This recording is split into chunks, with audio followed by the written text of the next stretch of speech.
咁有幾位觀眾咧都希望我介紹陳家祠，今日咧就詳細介紹一下，我有信心會俾導遊講解得更全面㗎。咁睇完我嘅影片咧就唔使請導遊啦。Go！呢度咧係地鐵1號線陳家祠站 D 出口，出到嚟咧就係陳家祠啦。咁應該有觀眾會好奇，明明寫住嘅咧係陳家祠，點解係會讀成陳家祠嘅咧？咁其實兩種讀法咧都冇錯嘅，最初咧只不過係西關口音問題。所以咧係讀成陳家祠㗎，連公交車補站啊都係陳家祠㗎。陳家祠廣場呢度咧，響清朝時期係陳家祠嘅水塘，後嚟咧就被填平。咁響1956年到2009年咧，都係俾32宗佔用嘅。咁後嚟學校拆除，就變成咗依家睇到嘅廣場啦。咁呢個廣場咧都準備重建成水塘㗎，到時會種荷花。申請已經通過咗啦，應該好快會開始施工啦。進入陳家祠咧係需要購買門票嘅，咁啊建議手機微信預約買票，冇微信咧都可以現場排隊買票嘅。咁啊強烈建議請導遊介紹啊，有部分時段咧都會有免費導遊㗎。咁唔想請導遊嘅話咧，就要認真睇我影片啦。睇完之後再嚟陳家祠，你就會覺得有趣百倍㗎啦。如果唔係，就只會覺得哇好靚啊！陳家祠原名叫做陳氏書院，籌建於清光緒14年，即係1888年。於1894年落成，咁係廣東72縣陳氏宗族共同捐資興建嘅合族祠。作為合族祠咧，陳氏書院係用作參與捐資嘅陳氏宗族子弟嚟省城備考科舉、候任、交納賦稅、訴訟等事務提供嘅臨時居所。而作為捐資嘅回報咧，呢啲陳氏宗族係可以將祖先嘅牌位放入書院嘅神龕裡面供奉㗎。其實喺封建帝制年代咧，皇帝對宗族勢力係好警惕㗎。甚至喺咸豐同埋光緒年間都出現過大規模取締合族祠嘅行動嘅。陳家祠當年咧就好醒目啊，叫做陳氏書院，所以咧就保留咗落嚟啦。1905年，即係光緒31年，廢科舉之後咧，書院就改為咗陳氏12學堂。民國期間呢度咧就作為文化學校、廣東體育專科學校、序言中學。1950年作為廣州市行政幹部學校。1959年，書院咧係用咗廣東民間工藝博物館。1966年，陳家祠主體咧就俾廣州新華印刷廠佔用，並且作為印刷車間。9月，廣州電影機械廠咧就佔用陳家祠嘅東院同埋後院。印刷廠當年咧對陳家祠內部造成咗好嚴重嘅損壞啊，已經恢復唔到啦。1980年，廣州新華印刷廠遷出。1981年，陳家祠進行全面復原維修。去到1983年先至重新對外開放。廣場呢度睇唔睇到咧？有幾條好高嘅桿，桿嘅下面呢對石板咧就叫做旗桿甲石。石板咧就會刻住考取功名嘅人名同埋時間，用兩塊石板中間夾住支旗桿，所以咧又叫做功名旗桿。以前嘅旗桿咧係用木或者係石做嘅，咁依家呢個咧係仿製品。旗桿上面嘅方形好似碗咁嘅嘢咧就叫做斗。才高八斗講嘅咧就呢個斗啦，咁其實都好有講究㗎。鄉試中舉嘅舉人咧係冇斗㗎，而貢士或者係6品官員咧就會有1個斗，咁要通過咗京城嘅會試先至係貢士㗎。咁仲有4品官員都係2個斗嘅。陳家祠呢度咧係非常少有嘅3斗同埋4斗，3個斗咧就係狀元或者2品官員先可以立嘅，最勁嘅咧係4斗啊，要做到朝廷1品官先可以立㗎。至於點解陳家祠會有2支4斗、2支3斗咁犀利咧？呢個我就唔知啦。咁整呢個功名旗桿咧，主要係為咗光耀門楣同埋激勵後人。以前嘅大宗族祠堂門口咧，全部都係有旗桿㗎。咁順便一提，如果係冇狀元旗桿上面咧，係會有隻獅子或者係一把刀㗎。我哋先睇一睇呢個整體結構。建築咧採用嘅係抬梁式結構，硬山式烽火山牆。同大家講解一下呢啲專業名詞啊。硬山式屋頂咧係中國傳統嘅雙坡屋頂結構。烽火山牆咧就係指屋頂兩側嘅山牆咧高過屋頂嘅風格，主要作用咧係防止火災嘅時候火勢蔓延，而且有擋風擋雨嘅作用。橫向有3行建築咧就係三進啦。由最下面一行建築往上數，分別咧係叫做首進、中進、後進。縱向有3列主建築咧就係3路啦。由左到右分別咧就係西路、中路、東路。中間有9座建築就係9堂啦。兩邊最外面2列咧以廂房、齋房為合，兩邊4個角嘅咧就係齋房，兩邊中間嘅咧就係廂房，形成咗對外嘅閉合、內部開敞嘅建築群體。咁呢種形式咧就叫做總體以3進3路、9堂6廂4齋佈局啦。規整對齊，主次分明，係最典型嘅廣東民間宗祠建築。陳家祠嘅瓦咧係用灰瓦嘅，民宅都係用灰瓦㗎。皇宮咧就會用黃瓦，王府咧就會用綠瓦，又叫做琉璃瓦。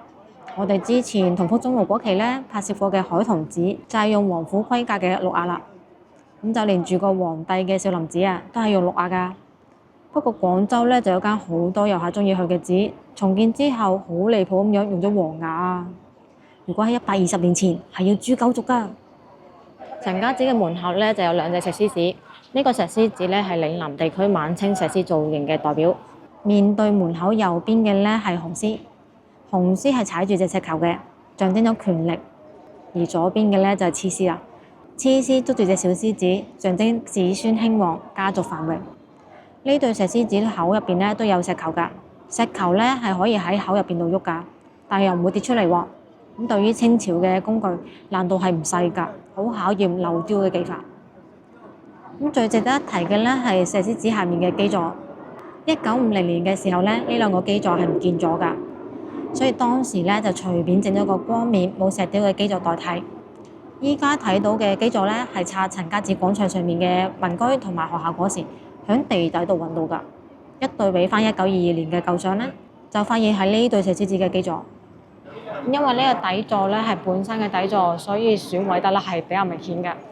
呢個咧係8字先宣圖，石獅底座4條邊嘅裝飾咧都係竹嚟㗎，係寓意咗節節高升啊！我哋睇一睇紅獅嘅底座，首先咧係會見到魚躍龍門嘅，下邊有好多條魚啊，仲有個魚門啊。只要跳過咗呢個魚門咧，就會升天為龍㗎啦，就希望後人高中狀元啊！每面咧都有唔同嘅圖案㗎，例如呢個啊丹鳳朝陽，都係呢吉祥圖案嘅。呢個咧係5進圖，屋脊上面嗰層咧就係陶塑製飾啦，又叫做花脊，係用陶泥塑形後鍛燒而成嘅，咁係專門用嚟裝飾響廟宇、祠堂、會館等大型建築物上面嘅特殊工藝，又係嶺南獨有嘅建築風格。陳氏書院咧一共係有11條陶塑製飾㗎，數量同埋規模都反映出咗當時陳氏宗族強大嘅經濟實力啊！陶塑製飾內容豐富，人物眾多，觀賞價值咧非常之高啊！陳家祠最顯眼嘅陶塑咧，肯定就係屋頂嘅巨魚啦。佢咧係叫做鰲魚嘅，鰲魚係古代中國神話傳說中嘅動物。相傳響遠古時代，金色同銀色嘅鯉魚咧想跳過龍門，飛入雲端，升天化為龍。但係因為佢哋偷偷咁樣吞咗海裡面嘅龍珠啊，就只能變成龍頭魚身，亦即係鰲魚啦。咁仲有一種説法嘅，鰲魚咧係龍生九子嘅第9子，叫做螭吻，寓意咧係升官發財、步步高升。咁嗰2條鬚咧其實係有避雷針嘅作用嘅。咁喺古代咧其實就有避雷儀式嘅啦，例如故宮嘅太和殿啦，多次火災之後咧，屋頂嘅螭吻咧就綁一條鐵鏈避雷，就叫做吻索啦。屋脊下邊嗰層咧，即係花脊嘅下面啦，學名咧係叫做脊座。脊座嗰度咧，好似浮雕畫咁嘅咧，就係叫做灰塑啦，又叫做南海灰塑。灰塑咧係珠江三角洲一帶傳統建築中廣泛運用嘅一種建築裝飾藝術。咁用石灰作為主要原材料，加上咗稻草或者係草紙，同埋糯米粉、油、鹽、紅糖發酵嘅。係啊，你冇聽錯，我都冇講錯，就係糯米粉同油鹽糖。係咪好似煮嘢食咁咧？發酵完之後咧，再反覆錘煉，製成咗草根灰或者係紙巾灰，然後根據設計好嘅圖案現場製作。咁先用草根灰堆塑造型，再用紙巾灰細塑表面，之後咧再塗好多嘅石灰水啊。等到乾咗之後咧，最後由淺到深咁樣塗上顏色。之前咧，我受邀參加過陳家祠嘅灰塑修復，咁係由國家級灰塑大師邵成川講解嘅。有興趣嘅可以睇翻呢期影片喎。咁睇唔睇到咧？有對翼嗰種生物嘅灰塑，佢咧其實係蝙蝠嚟㗎。蝙蝠咧係中國傳統建築經常會用到嘅裝飾物，寓意多福啊。而冇翼但係個樣咧又好似蝙蝠嗰種兇手咧，就叫做紫微啦。即係紫微星嗰個紫微啊，寓意學有所成，步步高升。咁睇唔睇到屋頂上面呢隻頭頂有角嘅獅子虎索？佢咧係叫做獨角獅，咁佢咧都有一個故事㗎。相傳喺明代初年，佛山咧就出現咗隻怪獸，佢四周圍吞食禽畜啊，毀壞農田。為咗制服呢隻怪獸咧，有人咧就諗到個以怪制怪嘅辦法啦，就係請當地嘅紮作藝人用竹條編製一隻形象好兇猛嘅獨角獅啊！咁只要怪獸一出現嘅時候咧，眾人就敲鑼打鼓、放炮仗，舞住隻獨角獅衝埋隻怪獸度，果然就嚇走咗隻怪獸啦。從此之後，獨角獅咧就響民間廣為流傳啦。咁應該有觀眾估到啦。冇錯，呢個咧就係舞獅嘅雛形啦。而將獨角獅裝飾喺屋脊上面，同樣係有辟邪保平安嘅寓意嘅。咁嗰隻獨角獅後邊嘅屋脊咧就叫做穗脊啦。穗脊上面嘅灰雕咧就係博古形裝飾啦。咁學名咧係叫做博古鼻嘅。博古鼻一高一低，黑底白邊，一紅綠黃三種顏色裝飾，彎彎曲曲嘅咧就叫做夔龍紋。夔龍咧就係中國古代傳說中嘅動物，《山海經》描述。狀如牛，蒼身而無角一足。商周時期咧就開始流行用夔龍紋㗎啦。夔龍紋之間咧仲有用金錢瓜果做間飾嘅。博古鼻上邊咧仲有好多唔同樣嘅圓雕蝙蝠。呢幅灰塑咧就叫做劉伶醉酒。劉伶咧就係魏晉南北朝時期竹林七賢之一，才華同埋酒量咧都一流㗎。不過咧就嗜酒如命。呢度描述嘅咧就係民間傳說，杜康造酒醉劉伶，旁邊釀酒嗰位咧就係酒仙杜康啦。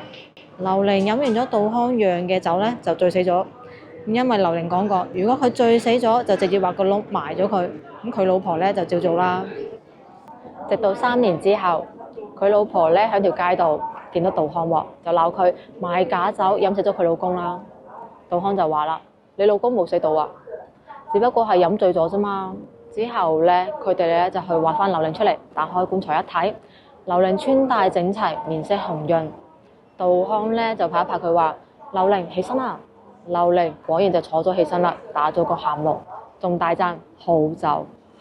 咁最後劉伶咧都做咗酒仙，呢個咧就係杜康美酒一醉3年嘅典故啦。呢個灰塑咧係為咗警醒後人，做任何事都一定要把握好尺度。呢個咧係八字先宣圖。呢幅灰塑咧有好多隻大獅子帶住一隻細嘅獅子喎。獅子嘅獅咧就同老師嘅師係諧音，寓意咧就太師同少師啊。太師同少師咧都係官名，太師咧係皇帝嘅老師，而少師咧就係太子嘅老師啊。呢幅灰塑咧係雕刻咗福祿壽3位吉星㗎，3位神仙嘅形態咧係非常之惟妙惟肖嘅，動作幅度好大啊，夠晒生動盞鬼啦。仲有鶴同埋松樹，寓意咗延年益壽、福運臨門。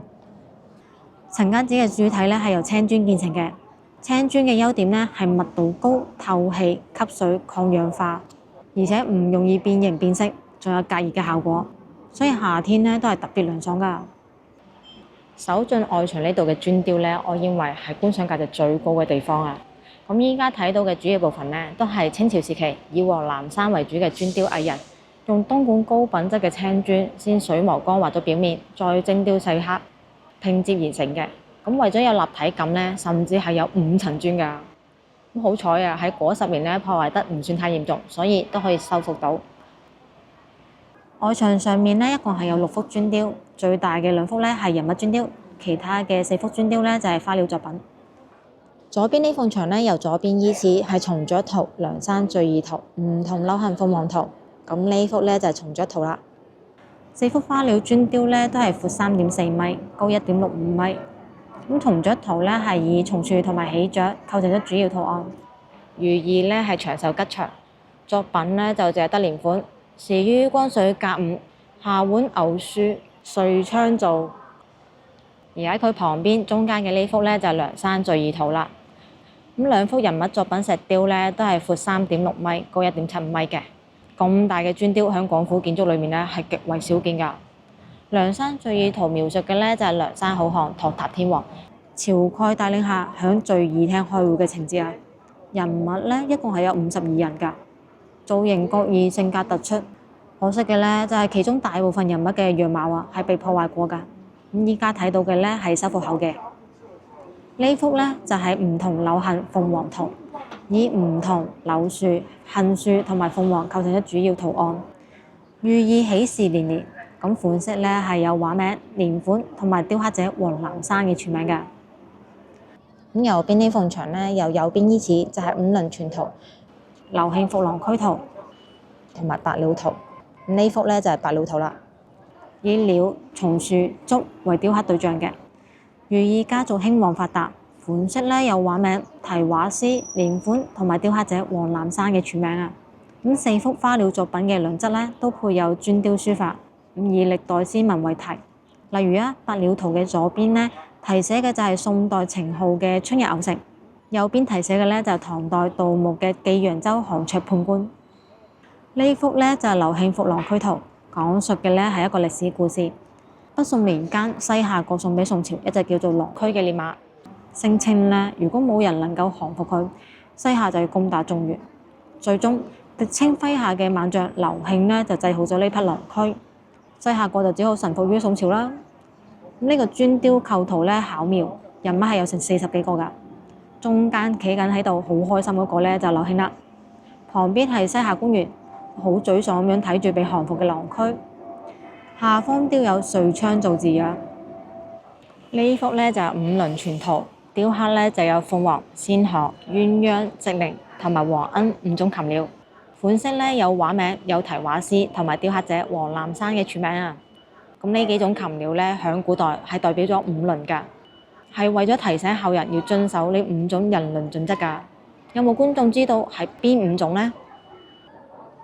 鳳凰咧代表嘅係君臣之道，根據易經，明學在陰，其子和之，所以仙鶴咧係代表咗父子之道㗎。鴛鴦唔使解釋都知道啦，係代表咗夫妻之道啊。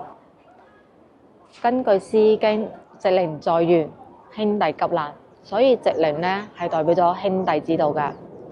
直靈又叫做白面鳥、點水雀。根據詩經，奀其名義，求其有聲，所以黃鶯咧係代表咗朋友之道㗎。廣府磚雕同埋北方磚雕相比咧，響製作工藝上面係各有特點㗎。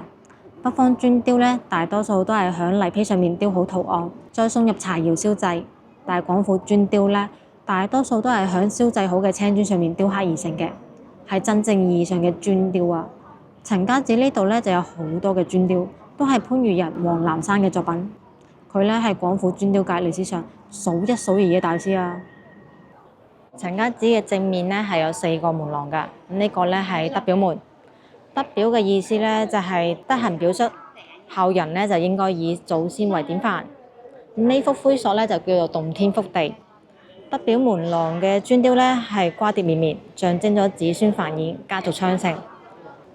呢個咧係惠永門，惠永嘅意思咧係慰藉河南許昌永川郡嘅陳氏先祖。永川陳氏咧係陳氏最古老嘅一脈，先祖係周朝陳胡公，係周武王姬發嘅女婿啊。惠永門上面嘅灰塑咧係趙美容打飛熊，左邊戴頭盔嗰個咧就係趙美容啦。佢咧企喺石頭上面同飛熊對峙，右邊金殿裡面嗰個咧就係宋太祖趙匡胤，咁前面坐凳嗰個咧就係藩國使者。傳說趙美容咧係宋太祖趙匡胤嘅妹妹，武藝超群。咁有一次啦，藩國就送咗一隻好兇猛嘅飛熊，想測試下中原嘅武藝水平啦，但係冇諗到趙美容一個人咧就降服咗呢隻飛熊啦，咁令到藩國以後咧都唔敢小睇中原啦。寓意咧係希望陳氏後人可以武藝高超、忠君愛國。呢個門廊上面嘅圖塑裝飾咧係踩住隻鰲魚㗎，意思咧係獨佔鰲頭。睇一睇上面嘅人物手勢啊，就係而家好流行嘅就差一點點啦。門廊旁邊嘅呢種磚雕咧，學名係叫做池頭磚雕，一共咧係有26幅㗎。呢個咧係昌歸門，係希望陳氏後人繁榮昌盛嘅。昌歸門上面嘅圖塑裝飾咧，踩住隻鰲魚，意思咧係獨佔鰲頭，寓意後人可以金榜題名啊。咁上面嘅灰塑咧就係桃園結義啦。劉備、關羽、張飛響桃園結拜成兄弟嘅場面，寓意咧係陳氏後人可以忠義兩全。呢個咧係慶基門，慶基嘅意思咧就係慶祝建築嘅奠基。慶基門廊上面裝飾住金玉滿堂，寓意家業昌盛。門楣上面嘅磚雕咧都係黃南山嘅作品。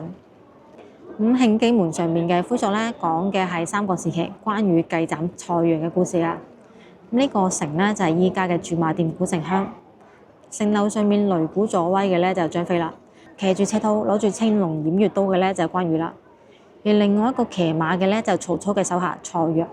講述嘅咧就係關羽帶住2位皇嫂離開咗曹營，過5關斬6將之後嘅故事。因為張飛同關羽成12年冇見啦，關羽咧又係對頭曹操營中嘅人喎。無論關羽點解釋，張飛都唔信。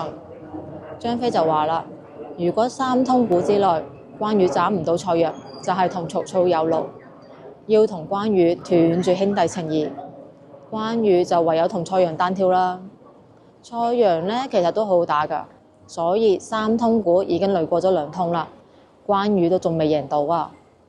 關羽就急中生智啦，指住蔡陽嘅後面就大叫：你背後是何人？蔡陽咧擰轉頭睇，關羽咧就斬咗蔡陽啦。咁蔡陽騎嘅白馬咧係寶馬，通人性㗎，佢咧就圍住蔡陽嘅屍體逼命，之後咧就跑到一個大水塘度跳水自殺。最後張飛同關羽咧就和好如初，咁關羽心中有愧，所以最後咧都厚葬咗蔡陽同埋佢隻白馬嘅。咁睇完咗磚雕，我哋就抬頭睇一睇呢度嘅圖塑啊。呢個圖塑咧叫做劉備過江招親，係取自於《三國演義》，咁係戲曲《龍鳳呈祥》嘅一節。劉備借東吳嘅荊州吳華，周瑜向孫權獻計，用孫權個妹孫尚香嚟做例，用美人計引劉備過江招親，趁機咧捉佢嚟做人質，換翻荊州翻嚟。諸葛亮就將計就計，將孫劉聯姻弄假成真，令到東吳賠了夫人又折兵。正式中間嘅江陵牌匾呢，就係故事發生嘅重要地點啦。咁係當時東吳嘅政治中心，後嚟呢係改名叫做建業嘅。呢個屋頂上面呢，有2個肥肥地嘅童子圖塑，叫做和合二仙。和合二仙呢，就係中國民間傳說中主婚姻和合嘅神仙，又叫做和合二聖。因為諧音嘅原因呢，二聖嘅形象咧就慢慢演變成咗一個攞住荷花或者係禾稈嘅童子，同埋一個攞住盒嘅童子。圖塑咧就講到呢度啦。正門台階呢度有2對石獅，外面一對咧係少師，少師咧諧音係少師，少師係古代嘅官名，係太子嘅老師。中間一對石雕咧就係喺度吐緊水氣嘅金錢啦。金錢諧音咧就係金錢，寓意係財富同埋福氣啊。咁陳家祠嘅石雕咧都係採用咗上等嘅花崗岩㗎，內附內宣內風化，係嶺南常用嘅建築材料。門口呢2邊咧係有石雕嘅石鼓嘅，咁係廣州古建築裏面最大嘅一對啊。石鼓嘅雕刻好精美啊。左邊嘅石鼓底座咧正面雕嘅係月神，而左邊咧就係雕咗喜鵲嘅，企喺木棉花嘅枝頭上面，寓意喜上連綿啦。而且木棉花咧就係廣州市嘅市花喎。底座嘅右邊咧就係雕咗八仙嘅其中4位，你估下另外嗰4位去咗邊啊啦？其實咧係雕咗響右邊嘅石鼓底座嘅左邊啦。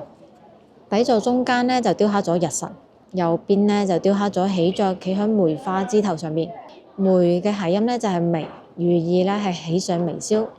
咁呢對石鼓係咪好有趣咧？雕刻互相對稱，好有心思。日神對月神，4位八仙對4位八仙。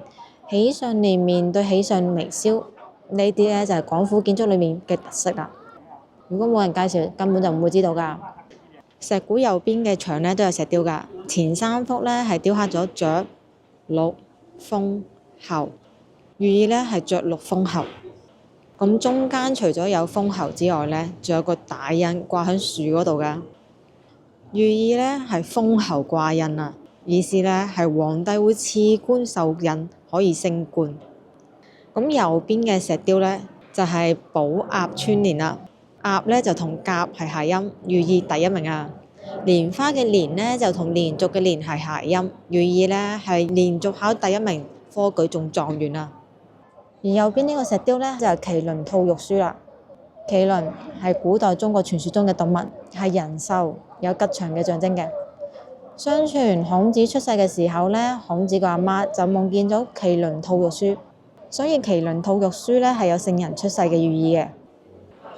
陳家祠嘅大門牌匾寫嘅咧係陳氏書院，依家兩邊咧仲黏咗一個對聯，對聯咧就係新黏嘅。咁呢種梁嘅架構形式咧就叫做抬梁式啦，又叫做疊梁式，係中國古建築裡面最普遍嘅木架構形式。仲有一種係叫做穿斗式嘅架構，係立柱直接插到屋頂，由立柱直接承受屋頂嘅重量嘅。梁架咧都係用上好嘅坤甸木做㗎，咁每一條梁上面咧都有木雕，而且非常精美。呢個橫梁同埋柱之間連接位置嘅裝飾咧就叫做雀體啦。咁呢個雀體上面咧就雕刻咗鵲橋會嘅木雕圖案，係民間傳說裏面牛郎織女嘅故事啊。呢個橫梁雀體上面刻嘅咧係西天取經嘅木雕圖案，故事咧係出自《西遊記》。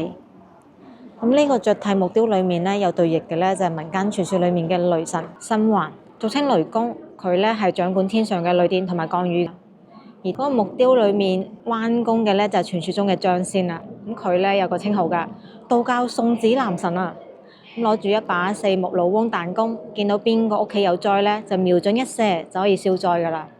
因為天狗咧就最中意掩日月，之後去凡間度偷食細路仔，所以張仙咧就經常射天狗。如果婦女執到張仙嘅彈子咧，就預兆誕子，所以民間咧就奉張仙為誕生之神啦。呢個梁架上面雕刻嘅咧就晉文公淺土會盟嘅木雕圖案，講述嘅咧係春秋時期晉文公發起咗城濮之戰，大勝楚軍之後咧，響淺土主持諸侯會盟，咁做咗盟主，確立咗霸主地位，成為咗春秋5霸之一。而呢個梁架上面咧就係程咬金祝壽嘅木雕圖案，咁係雕刻咗文武大臣去程王府為程咬金賀壽嘅喜慶場面㗎。程咬金咧就係《隋唐演義》裏面嘅人物。咁就係半路殺出個程咬金嗰個程咬金啦。程王府嘅匾額下面嗰個咧就係程咬金啦。咁隋末時候咧，程咬金就發起咗農民起義，後嚟咧就歸順咗李唐，跟李世民揾食啊。咁參加過玄武門之變㗎，為唐朝南征北伐功勞好大㗎。咁響滅州興唐裏面咧立咗好多功勞，冊封為仁壽逍遙君，加稱老王，可以帶劍上殿，入朝不拜，出朝不辭，係6朝元老。經歷咗唐高祖李淵、唐太宗李世民、唐高宗李治、武則天、李顯、李旦，係隋唐嘅第一副將啊！呢啲木雕咧係雕咗好多4大名著故事㗎，咁係揀咗幾個比較出名嘅講出嚟。咁大家有興趣咧可以過嚟慢慢睇，仲有好多故事等住你哋發掘㗎。呢度咧係有2幅4米高嘅彩繪門神嘅，紅面嘅咧就秦瓊啦，青面嘅咧就尉遲恭。秦瓊、尉遲恭咧就係唐太宗李世民嘅大將，因為李世民晚年長期發噩夢，就要呢2位將軍企喺門口度先至唔發噩夢。但係咧又唔忍心2位大將軍日日守夜喎，所以就命人為咗佢哋嘅畫像刺喺門上面啦。後嚟流傳到民間咧就變咗做門神啦。咁有觀眾可能會好奇啦，尉遲恭應該係攞雙竹截鋼鞭，而秦瓊咧就應該攞雙鐧嘅。呢個咧亦都係殺手鐧嘅出處。不過其實流傳到民間之後咧，係會有唔同嘅民族現象㗎。陳家祠嘅咧係清朝古相，就係攞金瓜同埋長斧嘅。陳家祠嘅頭門咧有一對銅鋪手，鋪手咧又叫做銅鋪、金獸或者門拔，咁係鑲嵌響大門上面嘅門環。呢個形象咧，相傳係取自於龍生九子嘅焦桃，形似裸蚌，喜歡閉口，形象猙獰。焦桃用到大門上面嘅鋪手咧，寓意驅邪避害、家宅平安。大家留意下，大木門嘅門鉸上面有精美嘅銅門鉸㗎，係花瓣狀，刻咗鳳凰牡丹圖案，仲有連珠紋同埋雲紋。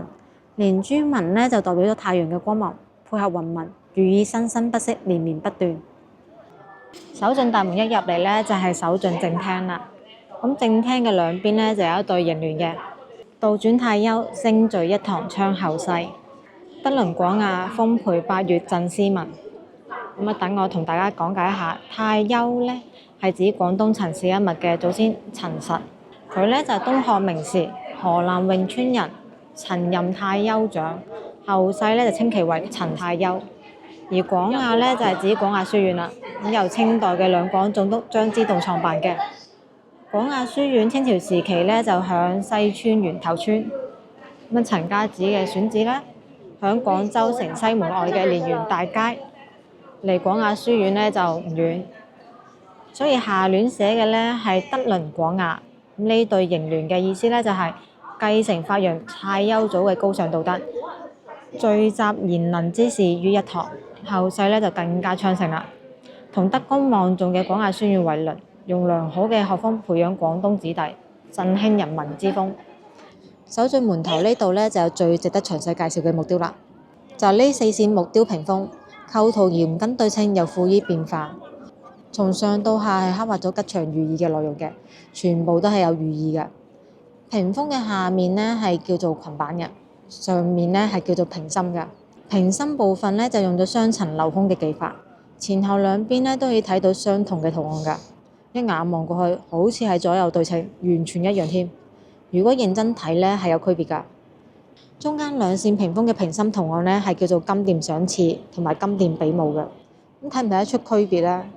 金殿前邊呢兩個武將喺度比緊武，贏咗嘅武將呢就可以獲得賞賜。金殿比武同埋金殿賞賜嘅屏風最上面呢，就係孟浩然踏雪尋梅。孟浩然少年好學，特別中意梅花。有一年冬天，大雪紛飛，但孟浩然一時興起就不顧嚴寒，響風雪之中騎驢過灞橋踏雪尋梅。後嚟呢，就成為咗一段佳話。最下面嘅木雕呢，就係漁舟晚暢圖啦，表現咗嶺南水鄉漁民辛勤勞動之後呢，休閒嘅畫面。3隻漁船停靠岸邊，一張晾曬緊嘅漁網高高掛起，船頭呢就有幾個漁民攞住樂器彈唱，咁仲有婦女抱住嬰兒嘅，咁望住船上面嘅細路仔，生動刻畫咗嶺南水鄉嘅生活風貌㗎。最下面嘅屏風裙板呢係雕刻咗一個博古架嘅，兩邊嘅屏風呢都係一個組合嘅故事。呢個木雕呢就係漁樵耕讀圖啦。漁樵耕讀呢，就係古代農耕社會裏面最典型嘅4個職業代表，咁係中國古代勞動人民最基本嘅生存狀態，分別呢，就係漁夫、樵夫、農夫同埋讀書人。而另外一個木雕呢，就係榮歸故里，刻畫嘅呢，就係考取功名之後冇住籠，風風光光返鄉下，又叫做太史第。而兩邊嘅屏風裙板呢，都雕刻咗同一幅木雕㗎，係叫做創大業，兒孫永發。芭蕉樹葉咧就寓意咗大業，咁地下嘅雞咧就係寓意咗陳氏子孫，成幅木雕咧就係寓意陳氏子孫勇創大業，兒孫永遠發達。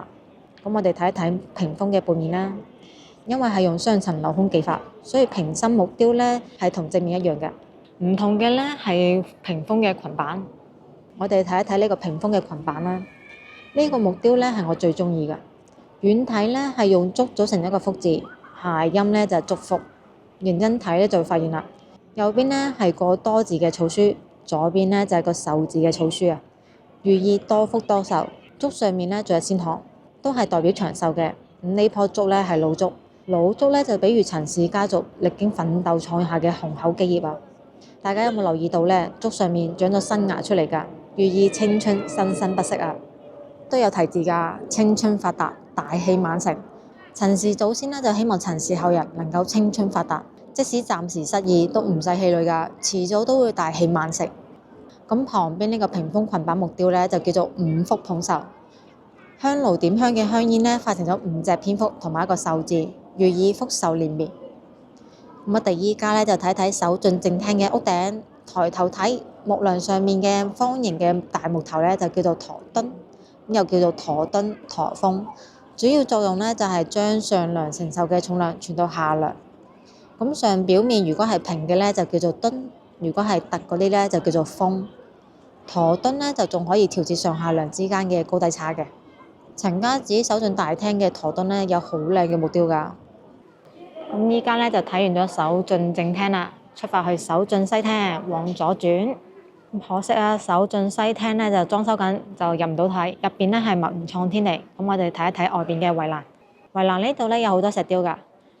呢個石雕呢就蘇武牧羊啦。咁蘇武係漢朝道陵人，漢武帝天漢元年奉命出使西域，後嚟呢就俾西域匈奴扣留，咁要求佢背叛漢朝。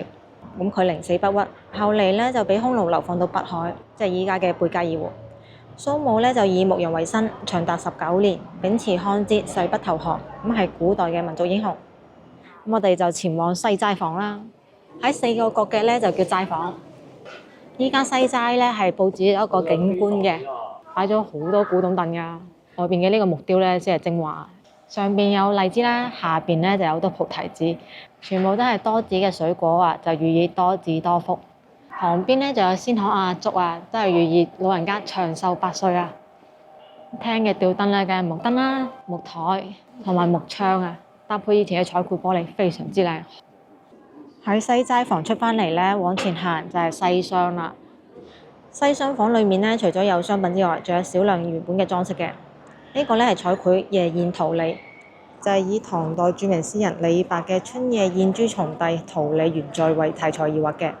呢幅彩繪咧就生動咁樣描繪咗李白春夜響桃李園裏面設宴，同幾位堂弟好友一齊欣賞美景、鬥酒賦詩嘅場面。咁睇完咗呢幅壁畫，我哋就去西廳啦。咁西廂外邊沿途咧都有玻璃刻畫嘅，俗稱實花玻璃。睇完咗西廂，我哋嚟到西廳嘅南邊，咁啊先睇屋頂嘅灰塑啊。呢幅灰塑咧係蘆蘆順離，鹿喺古代咧就係吉祥嘅歲獸，因為鹿咧同蘆係諧音，咁咧就用6隻奔跑嘅鹿構圖，諧音咧係蘆蘆，寓意一帆風順、四通八達。依家咧就將視線往下移，睇一睇石柱頭嘅石雕。呢個石雕咧係一對嘅，講嘅咧係三英戰呂布。帽上面有2條鬚嘅咧就係呂布啦，咁佢嗰度咧就有2個人嘅，一個咧就擂緊鼓，另外一個咧就攞住呂雉旗，好明顯咧係呂布啦。我哋睇下另外一邊，咁另外一邊咧睇唔睇到拎住劉志奇嘅，所以佢哋肯定就係劉備陣營嘅三英啦。分別咧就係關羽、張飛同埋劉備啊。石雕人物嘅形態咧都非常之活潑可愛嘅。我哋而家咧就睇首進西廳嘅北面，呢幅咧係百鳥朝鳳灰塑，鳳咧就鳳凰嘅簡稱。古人有言：手大突，頸楔兒，背負人，心入順，翼協兒，足履正，尾繫舞，自歌自舞，見則天下大安寧，故為人鳥之象徵。所以咧，響民間，鳳凰往往係作為天下太平、吉祥美好嘅象徵㗎。而家咧，我哋睇完咗屋頂啦，就去睇一睇連廊啦。陳家祠嘅連廊咧，全部都係用鐵柱支撐㗎，一共咧係有成32條㗎。咁係以前就用鐵柱㗎啦，唔係依家新整嘅喎。鐵柱一般咧都係用嚟鑄造鐘啊、鼎啊、水手或者係建築裝飾嘅。咁用鐵柱呢種工藝運用響清朝傳統建築中咧係非常少見㗎，證明咗清代時期咧廣州嘅中式建築風格就開始受到西方建築嘅影響啦。後面咧仲會帶大家睇更加罕有嘅天使磚雕㗎。咁我哋依家咧就睇睇陳家祠連廊屋頂嘅灰塑啦，兩端係鏤空嘅博古形裝飾。學名咧係叫做博古頭嘅，博古頭同主畫上部填充咗各種龍、鳳、鰨魚、蝙蝠、紫微等歲獸㗎，咁仲有各種嘅寶物瓜果，就顯得非常嘅豪華。中間嘅主畫咧就用高浮雕手法製作嘅，咁顯得特別嘅立體，描述咗各種人物故事、山水風景、歲獸花鳥。主畫兩邊咧係比較細嘅灰塑，叫做小品，通常咧係對稱佈置㗎。咁主畫同小品之間嗰部分咧就叫做花窗啦。位於前西連廊西面嘅灰塑咧係竹林七賢。竹林七賢咧就係指魏晉時期嘅7位名士：溪康、阮籍、山濤、向秀、劉伶、阮咸、黃蓉。據傳互相都有來往㗎，而且咧曾經響山陽，即係依家嘅河南修武嘅一個竹林度聚會，所以咧後人就叫佢哋竹林七賢。當時社會風氣咧就崇尚玄學，後人咧就覺得竹林七賢響竹林度聚會有真性情啊，咁正係魏晉風度嘅代表。咁呢幅灰塑描述嘅咧就係佢哋7人響竹林裏面捉棋、睇畫、讀書嘅情景啦。咁我哋依家睇睇另外一面啦。呢幅咧係羊城守景圖灰塑，廣州咧又叫做羊城。咁呢幅灰塑咧就表現咗廣州優美嘅景色啊。羊城守景圖裏面有清代羊城八景裏面嘅其中3景，分別咧就係越秀連峰、五仙霞洞、鎮海層樓。左上角嘅咧就係大北門啦，咁左下角咧就係五仙觀嘅禁鐘樓，中部上邊嘅咧就係越秀山觀音廟。咁依家咧就冇幾多個老廣州人仲記得越秀山咧曾經係有觀音廟㗎，新廣州人就更加唔會知道啦。中間左邊咧係三元宮。咁右上角咧就鎮海樓啦，又叫做五層樓。曾經嘅鎮海樓咧同觀音廟就係隔山相望嘅。依家大北門同埋觀音廟都已經冇咗啦。呢個連浪灰索咧就係韓江關，出自小説《薛丁山征西》，係描述西涼女將范妮花同唐朝大將薛丁山嘅故事嘅，描繪咗范妮花同薛丁山攞住武器響陣前討戰嘅情景㗎。旁邊嘅呢幅咧就係野遊赤壁賦索啦，出自北宋文學家蘇軾嘅《赤壁賦》，係刻畫咗蘇軾被貶到黃州，即係依家湖北黃岡嘅時候啊，同朋友越夜泛舟遊赤壁嘅情景。咁睇完咗灰索，我哋睇睇最上邊啦。連浪上面嘅太陽咧係叫做紅日嘅，又叫做寶鑑。咁黃色有翼嘅咧就係蝙蝠啦，紅色冇翼有手嘅咧就係紫尾啦。咁你哋依家咧就識分蝙蝠同埋紫尾未啊？我哋將視線下移，連浪木板上咧都有木雕㗎，好精美。我哋依家咧就睇下另外一邊啦。前東連浪西側中部呢幅咧係公孫玩樂圖，咁裡面咧係有兩個老人喺度捉緊棋嘅。另外咧，仲有一個老人抱住個孫仔坐響一邊，一路同兩個孫仔玩，一路睇棋。寓意咧就係一家人齊齊整整共享天倫。咁可以對比下清朝嘅圖片。依家嘅前東連浪月台同清朝嘅相比咧，其實基本上係一樣㗎，而唔係好多人認為嘅咁仿古嘅喎。位於前東連浪嘅東面就有灰索張松漢萬德新書，故事咧就取材於《三國演義》。曹操嘅謀士楊修攞出咗曹操嘅新作《萬德新書》，俾劉璋嘅謀士張松睇，咁啊以顯曹操嘅才華。張松睇過之後咧，就話：喂，呢本書試完抄襲喎，並將佢背誦咗一次啊！咁仲話蜀中孩童皆能背誦。曹操盛怒之下咧，就將新作燒毀。畫面咧就掃到咗張松正喺度睇緊書，曹操同埋楊修咧就喺一邊面帶笑容嘅情景啦。我哋依家咧就睇守進東廳北面石柱頭嘅石雕啊，左邊摸須嘅咧就係關羽啦，旁邊咧就係佢嘅手下攞住支關字旗嘅，而右邊咧拎住嘅係常山旗，咁一般咧係應該刻趙雲嘅，因為常山趙子龍啊嘛，但係咧其實刻嘅咧就應該唔係趙雲啦，因為趙雲出名靚仔噶嘛。我哋依家咧就睇守進東廳北面嘅祠頭啊。陳家祠咁多磚雕圖案裏面咧，一定就要睇到呢兩幅小天使圖案嘅磚雕作品。喺19世紀末，基督教傳入廣州，咁啊對嶺南文化嘅影響咧，裝飾裏面係有反映到㗎。呢幅天使圖案嘅磚雕咧，刻畫嘅係一對天使位於獅子氣球圖嘅下邊，八字形咁樣分佈響嶺浪嘅兩邊，咁係俯衝飛翔嘅姿勢。而另外一幅磚雕咧，係刻畫咗一對天使。咁係倒八字形咁樣分佈響嶺浪嘅兩邊，相背而飛又回首相望。同傳統西方天使唔同嘅地方呢，就係呢兩對造型生動可愛嘅天使啊！佢哋嘅服飾同埋打扮呢，都同當時嘅中國小朋友係差唔多㗎。陳家祠嘅屋頂上面呢，就有好多灰索嘅，就唔一一介紹啦。我哋睇一睇下面啦。石雕兩側雕刻嘅呢係暗白仙，咁咩叫暗白仙呢？就係以白仙嘅法寶作為裝飾題材。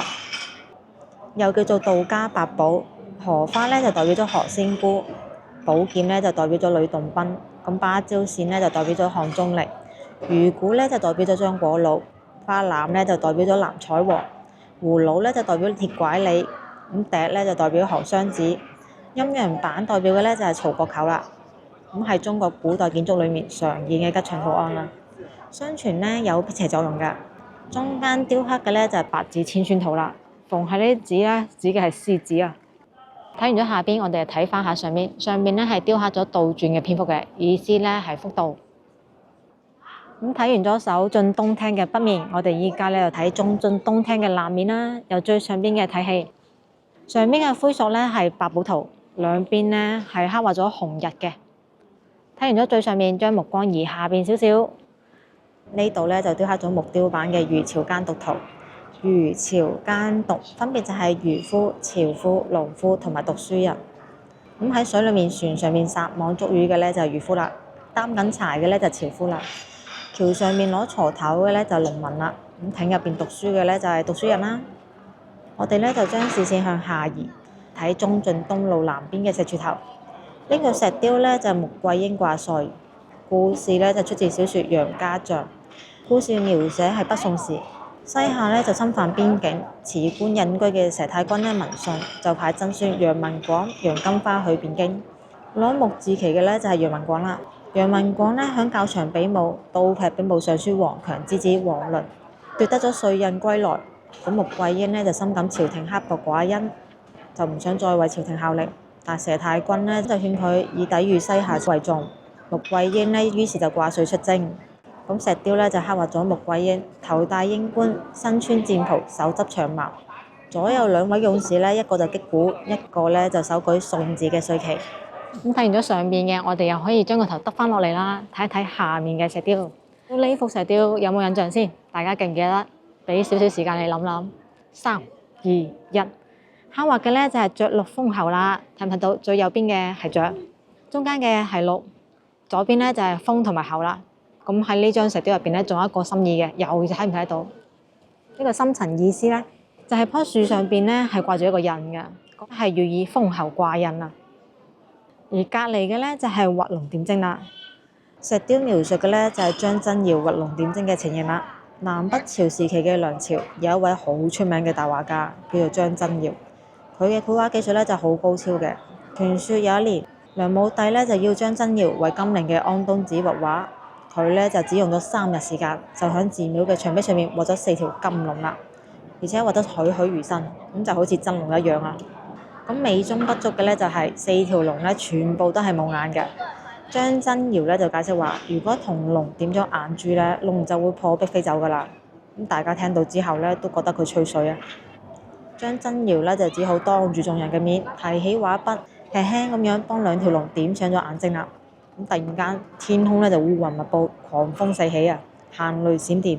咁喺閃電裡面，大家呢就睇到咗點睛嘅2條龍，震破牆壁，凌空而起，將牙舞爪咁樣騰雲駕霧飛向天空啊！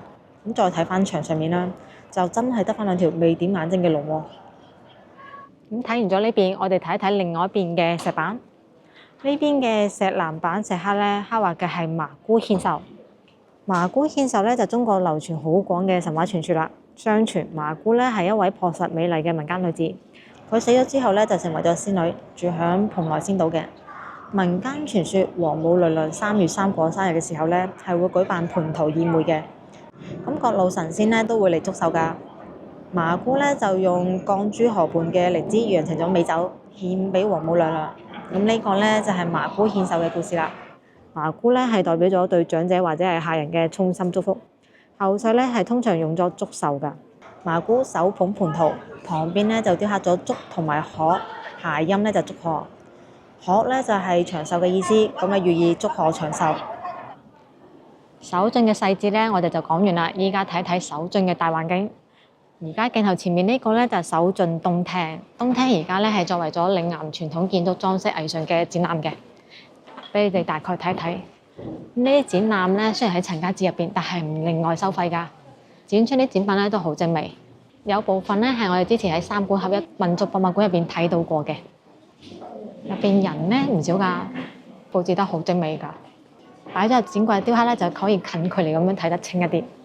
呢個咧就係展廳嘅環境啦。呢個咧係滿洲窗、屋檐同埋上面嘅灰塑。灰塑雕刻嘅係魚躍龍門，又係見到佢個龍門啦。好，咁睇完咗展廳部分，出到嚟咧係見到呢個係東齋房，不過係關閉咗嘅，暫時睇唔到。咁我哋去前邊嘅東廂房，前東廂房入邊咧都係展覽廳，咁啊係廣州舊家居展廳。最先佈置嘅係偏廳，以前西關大屋嘅偏廳啊。最後側咧就展示咗趟櫳門3層結構，咁呢啲咧全部都係唔可以近距離接觸嘅。之後呢個咧係飯廳，飯廳咧落地大玻璃啊，非常之榮華富貴。而飯廳呢度咧就唔單止有展示家具啦，上邊仲有一幅彩繪啊，壁畫畫嘅咧就係黃渤正喺度寫緊滕王閣序，描述嘅咧就係響上元2年，即係675年，嚴伯儒咧做洪州都督嘅時候，重修咗滕王閣。咁農曆9月9日，佢咧就喺滕王閣上面宴請賓客。咁啱黃渤咧就經過咗洪州，就參加咗宴會啦，即興咁樣寫咗千古名篇《滕王閣序》。咁當時咧就震驚四座。咁我喺下面食飯咧，又真係好震驚啊！因為我可以對住一張咁靚嘅木石台啊！呢種台咧，以前我屋企就有啊，不過而家咧就冇再用啦。咁睇完咗飯廳，我哋繼續往前睇。咁分咗幾個區間，有唔同組合嘅佈局嘅。呢邊咧係寢居啦，即係瞓覺嘅地方啦。木床、瓷枕頭係以前嘅標配。咁點解會成個架咁咧？係方便啲人攞蚊帳啊！佈置得好細緻啊，連尿壺都準備好啊，有梳妝台啊、櫃啊，都同以前一模一樣嘅。再隔離咧就係福祿壽3星啦，間咧係姑婆屋。其實每一間房咧都有解說嘅，詳細情形等你哋過嚟嗰時再慢慢睇啊。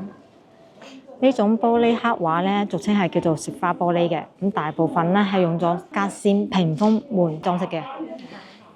啱先喺西側嗰陣時咧，沿途都有見到噶啦，但係嗰啲咧係喺外部睇出嚟嘅效果，而呢個咧喺內部有陽光照射透過咗之後嘅效果，係咪靚好多咧？呢啲咧就叫中式韻味啦。睇完咗兩面就嚟睇中間啦。首先睇嘅咧係首進正廳嘅屋頂上面嘅圖塑啊。喺北面屋頂嘅呢個圖塑咧係書字喚我，咁呢個典故咧係出自晉中興書。王羲之係東晉嘅大書法家，咁被後人稱為書聖。佢認為我咧就唔單止可以陶冶情操嘅，仲可以從我嘅體態同埋姿勢咧，領悟到書法執筆同埋運筆嘅道理啊。咁有一次，王羲之咧就聽聞山陰，咁有一個道士咧就養咗群白鵝，特登咧就過去睇，咁不知不覺間咧就中意咗呢群白鵝啦，就希望道士可以將鵝賣俾佢。咁道士就話啦，只要王羲之咧肯代自己書寫一部道家嘅《黃庭經》，就將呢群鵝送俾佢。咁王羲之咧就好開心咁樣寫完咗，就將啲鵝攞走咗啦。即係一個有趣嘅故事啊！我睇睇左側嘅另外一個圖塑啊。呢個圖塑咧就係武王伐紂啦，中間好高嘅係帳台，咁講述武王伐紂嘅故事，取自於《封神演義》。姜太公釣於渭水之濱，周文王訪之而拜為相。文王死後，姜太公輔助武王，修德振武以求興周。商紂王登位，終日沉迷女色，荒廢朝政。周武王順應民意，築起帳台，拜最中間有白鬚嘅姜子牙為將。牧野大戰，一舉滅商。腳踩風火輪，手拎乾坤圈嘅咧就係哪吒啦。左邊第一個有翼嘅咧係雷震子，姜子牙右邊嘅咧就係楊戩啦，仲有黃飛虎同埋黃天化。首進正廳北面嘅呢幅灰塑咧係劉海戲金蟬，藍色衫嗰個咧就係劉海啦。咁劉海咧原名係劉操，咁係5代後梁人。佢咧係燕國嘅丞相，結識咗呂洞賓同埋項鍾離2位神仙之後咧，佢就放棄咗官職，專心學道。而劉海旁邊嘅咧係一隻3隻腳嘅金蟬。相傳劉海咧就收服咗一隻金蟬妖精，咁過程中金蟬受傷斷咗一隻腳。所以咧就得返3隻腳啦。咁金蟬咧就有個能力嘅喎，就係可以吐金錢啦。咁呢隻3隻腳嘅金蟬咧就為咗將功贖罪，就幫劉海派錢俾啲窮人啦。所以民間咧就將劉海作為財神㗎。3腳金蟬咧就作為招財蟬啦。響首進中路南面咧，呢個圖塑係4郎探母，故事咧就取材於楊家將。左邊第二個咧就出征邊關嘅佘太君啦。佘太君咧就叫做佘菜花，佢咧就精通韜略，後生嘅時候咧就係北宋文武雙全嘅女將啊。響西夏遼國攻打北宋嘅時候咧，佢就已經8歲高齡㗎啦，但依然身掛帥印，率領楊家12寡婦西征，巾幗不讓蘇眉啊。咁呢幅圖塑描述嘅畫面咧，就係宋遼交戰嘅時期，楊四郎咧被俘虜之後，招為駙馬。喺15年之後，佘太君咧就圍破天門陣，領兵到邊關，而楊四郎聽到消息之後咧，響妻子鐵鏡公主嘅幫助下，趁夜出關探母嘅呢一幕啦。我哋依家咧就睇首進中路北面嘅石柱頭啊。咁呢個石柱頭石雕咧就係孔明自收姜維。呢個石雕咧係表現出咗孔明頭戴關巾，手搖羽扇，端坐車中，接受姜維歸降嘅情景。故事咧就取材於《三國演義》，姜伯約歸降孔明。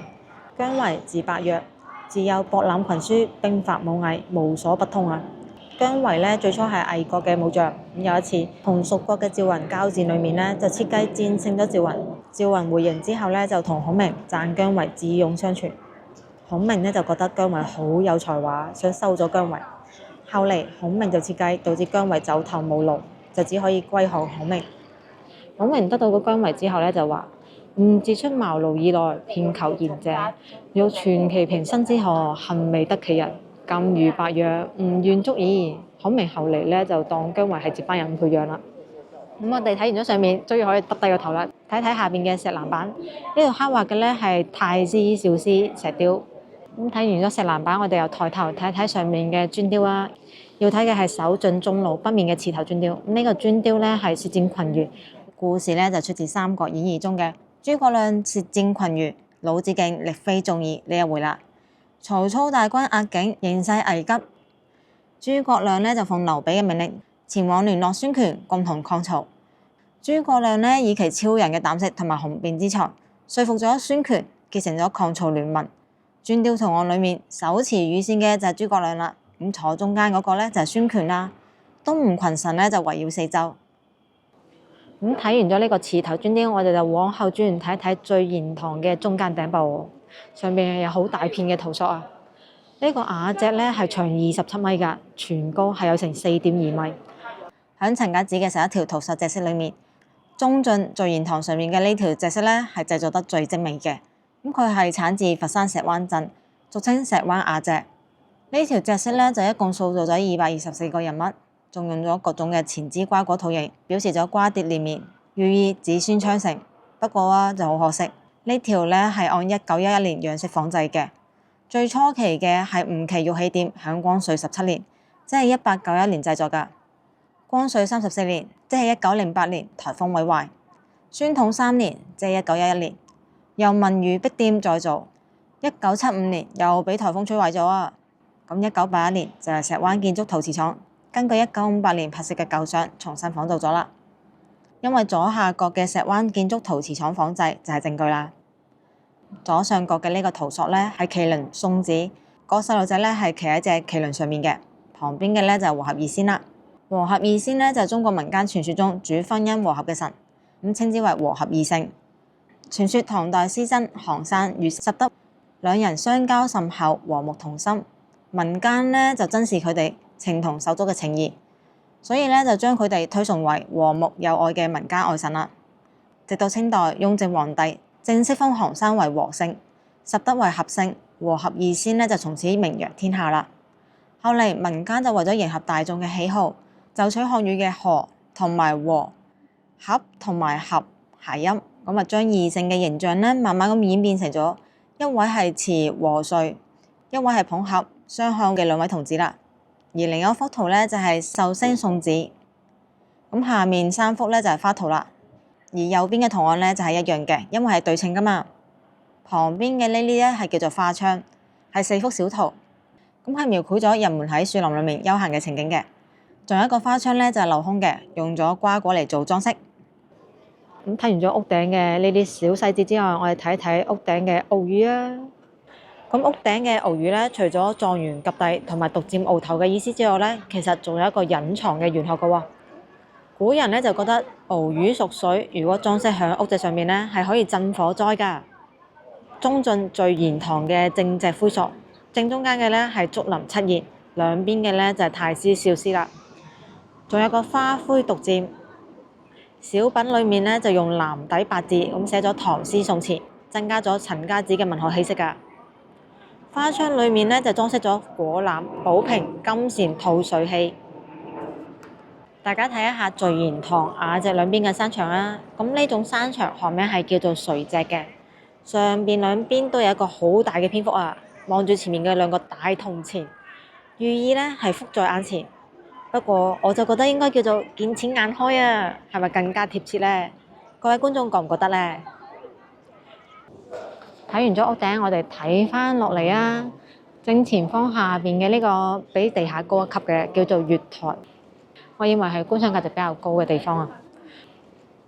月台呢度咧係裝飾咗呢種銅鐵柱，又叫做銅藝，又叫做銅雕。民間藝人就巧妙咁樣將鐵柱通花嘅欄板鑲嵌咗響月台圍欄嘅石雕框架裏面，咁利用鐵同埋石之間嘅色彩對比，同埋鐵柱嘅通透立體造型，咁令到咗月台嘅圍欄咧係有獨特嘅裝飾效果㗎。咁呢種鐵柱裝飾工藝咧，既吸收咗西方嘅建築裝飾手法，又結合咗中國傳統嘅文化題材元素，咁兩者咧係相得益彰嘅。正因為清朝嘅廣州處於西方文化交流中心，所以咧就造就咗呢種獨特嘅裝飾風格啦。咁呢幅咧就係龍戲珠圖啦。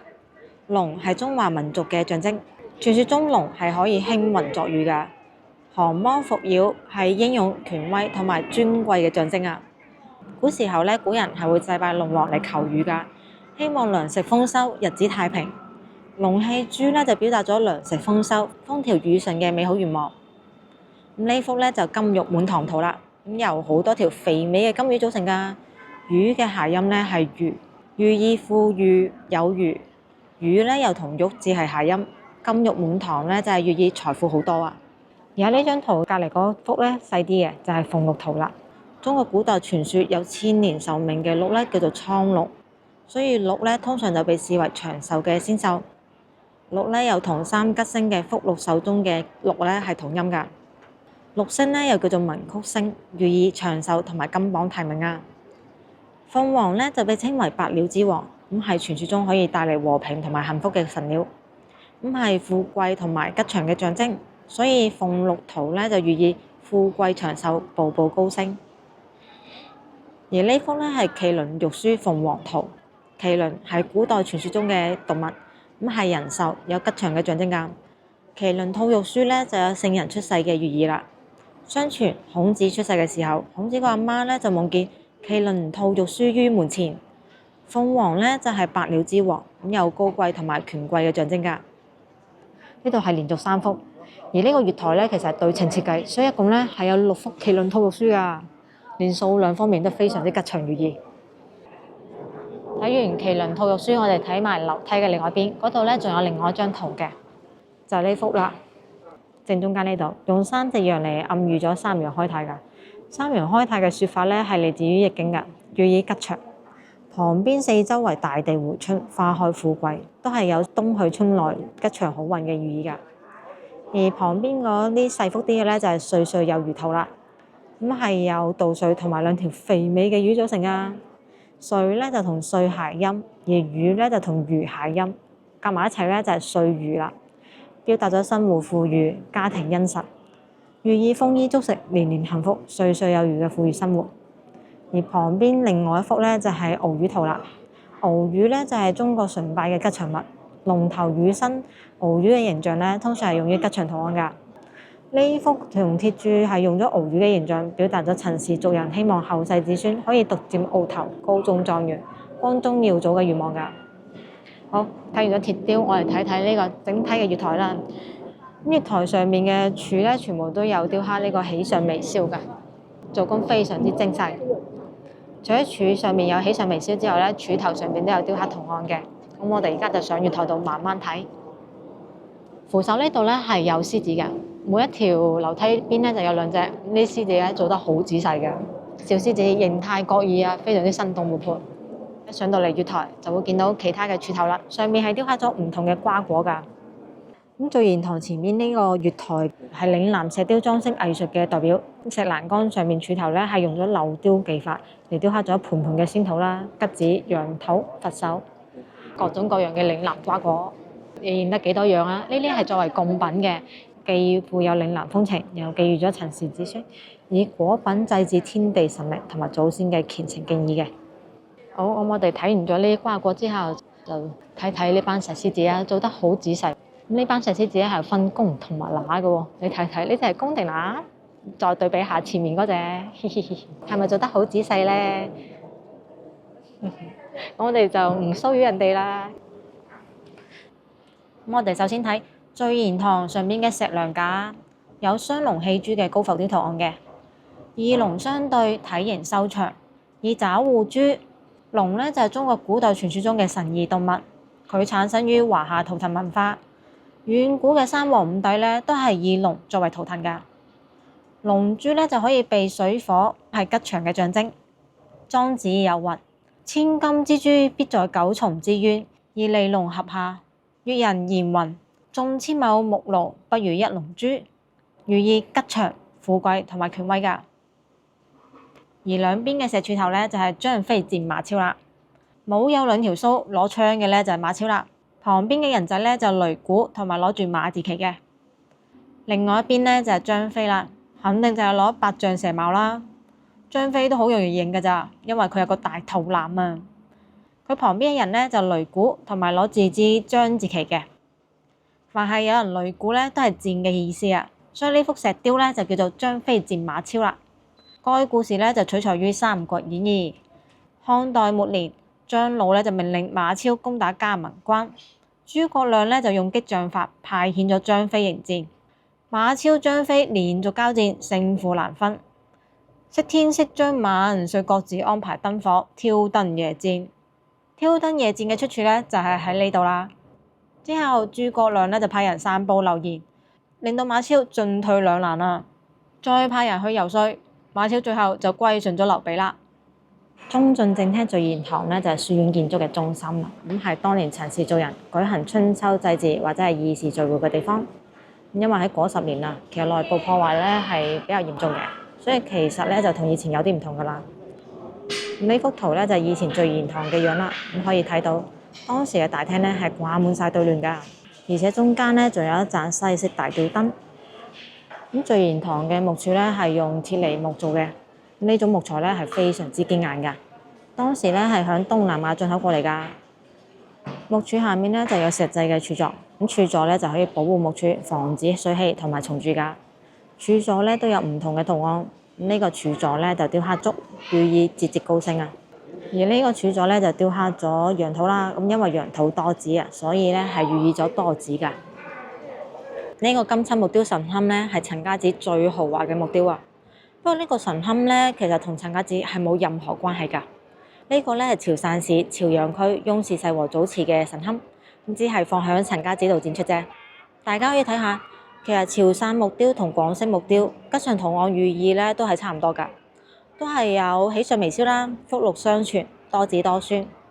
咁成個神龕咧都非常精美㗎，刻畫咗好多嘅古代人物故事，我就唔過多介紹啦。呢個神龕咧喺潮汕木雕界都係頂尖嘅作品嚟㗎。神龕嘅兩扇門咧仲有金漆畫。咁最值得一提嘅咧就係右邊嘅呢幅，係郭子儀拜壽。屋裏面中間坐住嗰兩個咧就係郭子儀夫婦啦。咁好多人過嚟拜壽。最有趣嘅咧就係睇唔睇到咧係有3個外國人㗎。咁着住19世紀嘅外國軍官服，好恭敬咁樣嚟拜壽㗎。前面好矮嗰個外國人咧仲捧住個壽桃添啊。神龕嘅外面咧都有金漆畫㗎。右邊咧係18國大戰4名山。而左邊咧就係曹操大宴銅雀台。聚賢堂嘅後面咧係有12個木雕屏風嘅，我哋先睇睇屏心嘅內容啦。呢幅木雕咧就係李澤先《序草合萬書》。呢個典故咧就出自《警世通言》。唐代詩人李白因為冇錢賄賂楊國忠、高力士，咁響長安赴考嘅時候咧就落第。後嚟渤海王咧就派人送書到朝廷，朝中冇人識得翻文。經賀知章推薦，唐玄宗咧就召咗李白入宮。李白咧就唔單止翻譯咗渤海國王嘅書信，仲設法咧為玄宗解憂，要起草翻國文字嘅文書，克推渤海國使者。唐玄宗咧就親條御巾賜俾李白，李白咧就借呢個機會，要曾經輕視佢嘅楊國忠磨墨捧硯，高力士咧就隨靴脱文。最後，李白喺醉酒嘅狀態下起草咗一封文書，成功咁嚇退咗渤海國嘅使者。而旁邊嘅木雕咧就郭子儀祝壽啦。呢個典故咧就出自《雪堂傳傳》。木雕刻畫嘅咧係唐代名將郭子儀兩夫妻70雙壽嘅時候嘅盛大慶祝活動啊。咁郭子儀咧一生立功無數，子孫眾多，而且全部都喺朝廷度為官嘅。咁喺郭子儀嘅壽宴上面咧，幾乎所有嘅親屬同朋友都嚟咗祝壽㗎。場面係極為熱鬧同埋壯觀㗎。而旁邊嗰幅木雕咧就係6國大封相啦。呢個典故咧係出自《東周列國傳》，講述嘅咧係戰國時期蘇秦游說6國聯合抗秦嘅故事啊。蘇秦咧就係鬼谷子嘅學生，咁佢學習咗游說之術，咁提出咗合縱抗秦嘅主張。趙國嘅趙叔侯咧就俾蘇秦說服咗，就拜佢為相國，派佢出使齊、楚、燕、魏、韓5國。咁最終6國響洹水度會盟，共同約定咗秦攻1國5國共救，1國半盟5國共討，並合封蘇秦為眾約長，配6國相印。呢個咧就6國大封相嘅故事啦。咁呢幅木雕咧就刻畫咗渭水訪賢啦。呢個典故咧出自《封神演義》。雕刻咗周文王姬昌去渭水邊拜訪賢士姜子牙嘅情景。姬昌有一晚發夢，夢見一隻飛熊，姬昌就覺得呢個夢境係預示住將會有一個賢士嚟輔助佢嘅。冇幾耐之後，姬昌就有一次去打獵嘅時候，遇到咗樵夫武吉啦。武吉就向文王推薦咗人稱飛熊嘅姜子牙啦。姬昌就為咗表示對姜子牙嘅尊重，齋戒3日，然後親自前往渭水邊拜訪姜子牙。姜子牙當時係釣緊魚㗎，佢釣魚嘅方式就好獨特嘅，係用直鈎唔放魚餌。呢個亦都係姜太公釣魚願者上鈎嘅典故。姬昌得到咗姜子牙嘅輔助之後，實力大增啊！咁為之後嘅武王伐紂同埋周朝嘅建立打下咗基礎㗎。而另外呢邊都仲有好幾幅木雕嘅，我哋睇睇呢幅啊。呢幅木雕就係香山9老啦。咁雕刻咗9位老人悠閒嘅生活㗎。呢9位老人就係唐代嘅文人胡稿、吉文、劉楨、鄭據、盧徵、張允、白居易、李元爽、禪真愚悶。咁佢哋因為志趣相投，結成咗9老會，所以就叫做香山9老啦。咁呢個典故係發生喺唐會昌5年，即係公元845年啊。佢哋9位就去咗河南洛陽嘅香山聚會宴遊嘅故事。呢個木雕雕刻嘅係龍王八仙朝玉帝，咁係一個民間傳說。最上邊嘅係玉皇殿，坐住嗰位就係玉皇大帝啦。兩邊嘅就係觀音同埋太上老君，中間上緊台階嘅8位神仙就係八仙啦，即係八仙過海嗰8位神仙啦。最下面嘅就係四海龍王嘅龍啦。刻畫嘅就係八仙過海之後發生嘅事。八仙過海嘅時候因為法寶太勁啊，就搞到東海海嘯啦，激嬲咗東海龍王。東海龍王就捉咗藍采和啦。八仙就同東海龍宮大戰啦，就唔小心咁樣殺死咗東海龍王嘅2個仔。四海龍王就聯手對抗啦。玉帝知道咗之後就好嬲啦，就召集4位龍王同埋八仙上殿度處罰。最後係由觀音將泰山移翻走，恢復咗東海嘅原貌。八仙就賠償龍王2塊玉板，而龍王就罰俸1年，八仙就1年內降級1等。呢幅木雕雕刻嘅就係夜宴桃李園，出自《春夜宴桃李園序》。前面西廂房介紹嘅係彩繪，呢幅就係木雕，都係刻畫咗李白同埋親戚朋友喺桃李園度聚會吟詩作對嘅情景嘅。呢幅木雕就係榮歸故里啦，係咪好眼熟呢？因為首進正廳嘅屏風就係一個一樣題材嘅作品啊，都係榮歸故里，只不過係畫面有少少唔同啫。我睇完咗呢邊，旁邊仲有好幾幅㗎，我哋移過去繼續睇。呢個木雕雕刻嘅就黃飛虎反五關啦。呢個典故係出自《封神演義》嘅。商朝末年，紂王受到妲己嘅蠱惑，荒淫殘暴，黃飛虎嘅妻子賈氏同埋佢妹妹王妃都因為紂王嘅暴行而死。黃飛虎因此就決定反出朝歌，過五關投奔周武王。咁一路上，佢同家將兄弟子侄一齊，歷經咗艱險，衝破咗重重關卡。木雕刻畫嘅就係5關裏面嘅第1關啦。首將嘅張鳳就不敵黃飛虎，咁派副將蕭銀夜襲。蕭銀就因為曾經受到黃飛虎嘅恩惠，所以就幫黃飛虎出城，而且刺殺咗張鳳。之後蕭銀就同黃飛虎一齊投奔咗周武王啦，成為咗武王伐紂嘅重要力量啊！呢幅木雕刻畫嘅就係韓信點兵啦，出自《錢漢演義》。殿裏邊坐緊嘅就係韓信。咁呢度刻畫嘅就唔係韓信點兵多多益善嗰個典故喎，而係刻畫咗韓信用一種好巧妙嘅方法，快速咁樣計算出咗士兵嘅人數。韓信有一次用一種特別嘅方式嚟點兵，企3人一排多出2人，企5人一排多出3人，企7人一排多出2人。通過呢種方式韓信就好快咁樣計算出咗係有1073個人。呢個問題後嚟就被稱為孫子定理，又叫做中國成語定理。而呢幅木雕刻畫嘅就係薛仁貴大戰蓋蘇文，出自《薛仁貴征東》。最上面殿裏面嗰個就係大唐天子李世民，仲刻畫有薛字旗同埋蓋字旗，係雙方激戰嘅情景。故事就係講李世民去咗鳳凰山度遊玩，被東遼嘅蓋蘇文帶兵圍困。蓋蘇文驍勇善戰，就殺咗唐軍好多將領。最後薛仁貴就前往救駕，同蓋蘇文激戰，最終係擊退咗蓋蘇文㗎。咁呢幅木雕雕刻嘅咧就係岳飛大戰金兵嘅情景，體現出咗岳家軍英勇同埋岳飛精忠報國嘅精神啦。屏風裙版木雕咧就刻畫咗好多唐詩宋詞嘅名句嘅。咁呢幅刻畫嘅咧就係宋代周必大嘅入籍啦。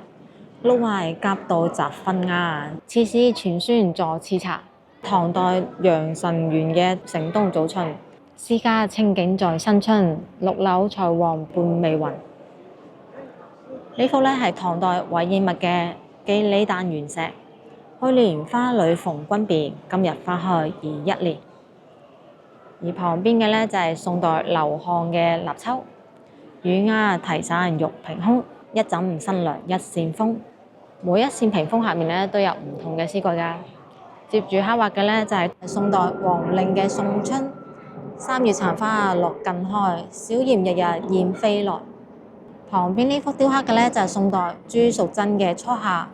竹搖清影照幽窗，兩兩時琴噪夕陽。唔單止有詩，仲有配圖添。呢一幅雕刻嘅咧就係宋代王安石嘅元日。爆竹聲中一歲除，春風送暖入屠蘇。畫面同埋詩句咧係對應㗎。呢幅咧係宋代劉克莊嘅恩疏。摘柳前橋台有情，交交時作龍寄聲。而呢一幅雕刻嘅咧就係宋代黃庭堅嘅鄂州南樓書事。四顧山光接水光，憑欄十里寄荷香。呢幅雕刻嘅咧就係宋代晏殊嘅無題。遊碧香車不再逢，客雲無遮任西東。呢幅雕刻嘅咧係唐代趙賈嘅長安晚秋。雲密凄清佛柱樓，漢家宮闕動高秋。呢一幅雕刻嘅咧就係唐代杜甫嘅絕句：萬興九首其七，審徑楊花鋪白氈，點溪荷葉疊青線。屏風裙版嘅呢唐詩宋詞名句咧，同埋各種寓意吉祥嘅圖案咧，就組合咗成幅屏風嘅圖案啦。我哋依家睇中進西廳南面呢個閻羅石欄板雕刻嘅石雕咧，係趙顏求壽。故事咧就出自《三國演義》。趙顏咧就向南斗星同埋北斗星求壽命嘅故事啊。捉緊棋嗰兩位咧就係南斗星同北斗星啦。南斗星管生，北斗星管死。相傳管路咧就好擅長睇相同占卜嘅。咁有一日，管路咧就見到趙顏，就同佢講：哇，你得返3日命啫喎！如果唔想死，就帶美酒一壺，滷肉一塊，去南山大松樹下面求兩位捉緊棋嘅神仙續命啦。咁趙顏咧就照做啦。佢咧就趁兩位神仙認真咁樣捉緊棋嘅時候，先獻上咗美酒同埋滷肉。咁等兩位仙人食完咗之後，再説明來意。食人嘴軟，攞人手短。咁南斗星同北斗星咧就唯有將趙顏生死簿上面嘅19改成咗99啦。咁呢個咧就係趙顏求壽嘅典故啦。咁喺中國傳統建築裏面咧係常見嘅圖案，寓意長壽百歲啊。我哋依家咧就嚟到咗中進西廳啦。先睇北面嘅池頭磚雕，呢個磚雕咧係雕刻咗玉皇殿嘅。咁上邊刻有玉皇殿3個字，玉皇大帝咧就端坐中間，眾神仙咧就企喺兩邊。玉皇殿咧又叫做凌霄殿，咁係神話傳說裏面天君玉皇大帝嘅宮殿。呢個池頭磚雕雕刻嘅咧就係麻姑送壽啦。咁捧住嘢嗰個咧就係麻姑啦。台面上面咧就擺咗好多嘅壽桃嘅。成幅磚雕咧係好精美㗎，上面朵花咧係連花瓣都好清晰㗎。咁仲雕刻咗兩隻金蟬同埋兩隻鴛鴦嘅。呢個磚雕可以咁清晰咧，係因為佢係維修過嘅，雕刻住1965年陳昌修理。而冇維修過嘅咧就係咁嘅樣㗎啦，損壞得比較嚴重嘅。雕刻住攞住鑊同埋攞住盒嘅仙人，佢哋咧就係和合二仙啦。睇完咗上面嘅磚雕，我哋將視線往下移，睇下面嘅木雕屏風啦。中進西廳嘅木雕屏風咧係以《三國演義》為主題嘅。呢度刻畫嘅咧就係長坂坡救阿斗，講述嘅咧就趙雲喺長坂坡之戰入面七進七出曹營，救出咗劉備個仔阿斗。糜夫人咧就為咗唔拖累趙雲自盡。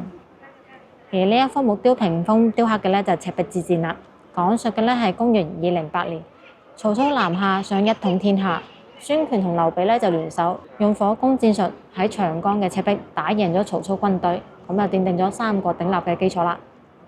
而呢一幅木雕雕刻嘅咧就係三顧茅廬啦，講述嘅咧就係劉備為咗請諸葛亮出山， 3次去隆中拜訪，最後咧終於感動咗諸葛亮，成為咗佢重要嘅謀士啊。旁邊嘅呢一幅刻畫嘅咧就三英戰呂布啦，講述嘅咧就東漢末年，董卓派呂布去打反董卓聯軍，劉備、關羽、張飛三兄弟就聯手同呂布打交，最後呂布係打唔贏㗎，敗走虎牢關。而屏風裙版木雕咧都刻畫咗各種詩句嘅，咁亦都有各種吉祥如意嘅圖案㗎。首先睇一睇呢度雕刻嘅咧係香罐落丸花中秀，鐵骨冷艷凡風姿。旁邊雕刻嘅咧就係金瓶梅花書興氣，寶鼎煙生福壽雲。呢幅雕刻嘅咧就係梅開五福多瑞氣，煙靄繚繞長壽花。呢一幅雕刻嘅咧就係風姿綽約羅浮雪，國色天香樂陽春。咁介紹完咗屏風，我哋依家抬頭睇西廂屋頂嘅灰塑啊。呢個灰塑咧係寶相花，寶相花咧係一種吉祥花卉，咁融合咗牡丹、荷花、菊花、石榴等多種名花嘅特點嘅，重新咁樣組合成咗一種裝飾性好強嘅吉祥紋樣。相傳咧，佢係一種寓有保鮮之意嘅裝飾圖案嚟嘅。一般咧係由某種花，例如牡丹啦作為主體，中間咧就鑲嵌住形狀、大小、粗細都唔同嘅其他花葉組成，尤其係花蕊啊同埋花瓣基部。係會用圓珠嚟做裝飾㗎，好似閃閃發光嘅寶珠啊，就顯得富麗華貴，故名寶相花。咁睇唔睇到寶相花上面嗰個灰塑咧？係一隻大嘅蝙蝠，身上面仲有細嘅蝙蝠㗎。呢個咧就叫做福上加福啦。而寶相花兩邊咧係鏤空嘅薄骨頭，用蝙蝠同埋紫薇作裝飾，黑底白邊，有紅、綠、黃3種顏色裝飾㗎。彎彎曲曲嘅咧就係夔龍紋啦。咁而家咧就睇後進西廳屋頂嘅灰塑啊，分別咧係刻畫咗福祿孝廉、盛景、福如東海。咁呢啲灰塑咧都係最近維護過嘅，所以睇上去咧就新淨好多啦。例如隻獨角獅咧已經塗成咗藍色，咁同前面拍攝到嘅甩咗色嘅獨角獅咧係唔同樣㗎。咁依家嘅後進西廳咧係作為民間工藝展示廳嘅，但係曾經呢度咧係放置神主牌嘅地方啊。我哋依家就入去睇睇啦，睇下啲咩展示。正中間咧係一眼中式大吊燈嘅，我用玻璃同埋木嚟構成㗎。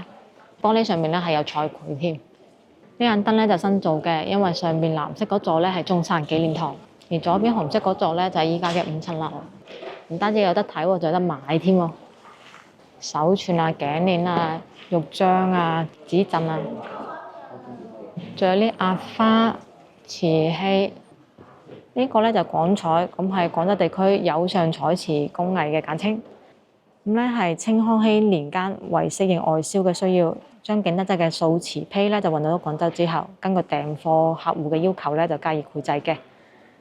呢邊咧就係賣牙雕嘅萬買象牙，來源於西伯利亞2到3米下邊嘅冰土層嘅，咁雕刻得好細緻嘅，大部分咧都係小掛件。仲有賣嶺南壓花㗎。廣州咧又叫花城，所以壓花咧都算呢邊嘅代表啦。咁係用天然植物花卉啊，經過脫水處理之後咧，根據形狀、紋路、色澤精心設計嘅，大部分咧都係製作成書籤嘅。呢邊出售嘅咧係欖雕，咁欖雕咧係一種流行於廣東增城嘅一種傳統雕刻藝術啊，可以追溯到清朝時期㗎啦。呢度出售嘅欖雕咧，大部分都係手串嘅，有少少係擺件。依家咧就係陳家祠玉堂春開花嘅時候啦。呢種花咧就係叫做玉堂春，又叫做紫玉蘭。每年陳家祠玉堂春開花咧，都會好多人過嚟影㗎。因為陳家祠呢度咧就係廣東4大觀賞玉堂春嘅景點之一。樹下面嘅呢個裝置咧，其實係白蟻報警器，裡面咧係會有木頭同埋引誘白蟻食嘅餌。白蟻咧只要一食裡面嘅木頭同埋餌，裡面粒珠仔咧就會跌落去㗎啦。觸發底部嘅感應器，咁就會有報警提醒。咁樣咧，只要對嗰個區域殺白蟻，就可以提前防止陳家祠嘅木雕受到破壞啦。咁而家我哋睇後西連廊啦，呢個連廊灰塑咧都係最近維護過嘅，睇落去咧色彩豔麗咗好多啊，好睇咗好多。呢個屋檐下面黑白色嘅灰塑咧係叫做卷草紋，咁係中國傳統圖案之一。多取忍冬、荷花、蘭花、牡丹等花草，經過藝術處理之後咧，呈 S 型波狀曲線排列。花草造型咧就多捲曲圓潤，通稱為捲草紋，因盛行於唐代，所以咧又叫做唐草紋。捲草紋咧喺嶺南古建築中係廣泛運用㗎，咁又被稱為水草或者係草龍。嶺南咧就有掃烏煙或草尾嘅俗語啦。佢話喺簷廊下面嘅捲草紋咧，大部分咧係以黑色為底，因為黑色咧喺五行之中係代表咗水㗎。水草、水龍亦都係同水有關嘅。古人咧係希望以五行中嘅水嚟克火，用嚟預防火災㗎。咁依家咧就抬頭睇，回望一下中進聚賢堂嘅屋頂啦。呢度嘅圖所咧分別係雕刻咗加官圖、麒麟送子圖、壽星圖、和合二仙圖同埋暗八仙圖嘅。咁呢幅灰塑咧就係八仙過海圖啦。八仙咧就中國民間傳說裡面廣為流傳嘅道教8位神仙。分別咧就係鐵拐李、漢鍾離、張果老、呂洞賓、藍采和、何仙姑、韓湘子同埋曹國舅啊！我哋依家嚟到後東蓮廊，呢一幅咧係灰塑琶洲砥柱，裡面嘅塔咧就係琶洲塔啦。琶洲咧係珠江上面一個四面環水嘅小洲，洲上面咧就有2座小山丘相連，形似琵琶，所以咧就叫做琶洲。明代萬曆28年建成咗琶洲塔。塔高60米，咁係用青磚起嘅。塔咧就屹立江中，好似鐘樓砥柱，係起到咗導航作用㗎，所以咧就叫做琶洲砥柱啦。塔嘅旁邊咧係海鰲子同埋鎮塔嘅北帝宮啊，矗立喺珠江上面，景象壯觀，所以琶洲砥柱咧就成為咗清朝時期嘅羊城8景之一啦。之後咧就睇中進東廳屋頂啦。中進東廳北側呢幅灰塑咧係九魚圖。九魚咧就諧音金玉，寓意金玉滿堂，象徵財富極多啊。而旁邊嘅灰塑咧就係蝙蝠啦，同埋獨角獅啊。咁睇完咗灰塑，我哋睇下邊嘅木雕屏風啦。中進東廳背面係《水滸傳》主題嘅屏風。呢幅刻畫嘅咧係拳打鎮關西，講嘅咧就係魯智深魯達唔滿意惡霸鎮關西鄭屠欺負金家婦女，故意刁難同埋激嬲咗鄭屠。最後3拳打死咗佢，為民除害嘅故事。而呢一幅講嘅咧就係血染鴛鴦樓啦，講嘅係武松俾人陷害，以為佢自己偷咗嘢，後嚟發現真相就返去萬州血染鴛鴦樓，殺咗陷害佢嘅張都監、張團年等人，走上咗反抗之路。而呢一幅刻畫嘅咧係3打祝家莊，講嘅咧係梁山好漢陰陽雄石秀上山，決定攻打祝家莊。宋江帶兵1打祝家莊失利，2打咧雖然係失利嘅，但係活捉咗扈三娘，削弱咗祝家莊嘅聯盟。3打嘅時候咧，利用孫立同祝家莊教師欒廷玉嘅關係，裡應外合，最後攻破咗祝家莊，得勝回山。呢幅刻畫嘅咧係枯井救柴進，講嘅咧係李逵打死咗殷天石之後，柴進咧就俾高廉關咗入高唐州大牢。梁山好漢為咗救柴進，攻打高唐州，最後喺牢房後面嘅枯井救出咗柴進。唔單止屏風上面係有雕刻嘅，屏風嘅裙板上面咧亦都係有雕刻各種詩句㗎。首先見到嘅呢度雕刻嘅咧係風姿綽約羅浮雪，國色天香洛陽春。而呢一幅雕刻嘅咧就係梅開五福多瑞氣，煙靄繚繞長壽花。旁邊雕刻嘅咧就係金瓶梅花書興氣，寶鼎煙新福壽雲。呢一幅雕刻嘅咧就係香觀落園花中秀，鐵骨冷艷繁風姿。咁呢啲圖案咧亦都係有吉祥寓意嘅。睇完咗屏風啦，我哋依家睇中進東廳啊。而家呢度咧係作為嶺南民間白藝殿廳嘅，係展示咗廣東省各地嘅工藝嘅。呢幅咧係百鳥朝鳳圖，潮汕金漆雕，一共咧係雕刻咗5層。而呢幅咧就係廣州嘅木雕啦，福祿雙至。呢幅咧係惠來嘅貝嘴啊，咁係用貝殼嚟做嘅，根據天然貝殼嘅顏色同埋形態咁啊融合咗畫作，圖案好立體㗎，色彩亦都好鮮豔。一般呢種貝嘴咧係喺惠城、靜海、龍崗呢啲地方咧比較多嘅。呢個咧係後東廂，咁而家咧係作為賀歲裝飾物嘅展廳嘅，我哋入去睇一睇啊！賀歲梗係以吉祥為主啦，所以有福字、有吉字，各種唔同造型嘅擺件、掛件、用品。咁最引人矚目嘅咧係中間擺住嘅彩漆描金團龍萬壽盒啊，係一個非常之大嘅壽盒嚟㗎。紋路咧係立體㗎，金紅雙襯真係好喜慶啊！呢個咧係後進東齋，咁亦都係賀歲主題嘅展廳，睇睇有啲咩展示品。首先咧係一個細咗好多嘅寶盒啊！呢個咧係雕漆嘅壽春寶盒，大清乾隆年製嘅，但係呢個紋路咧就更加深、更加立體。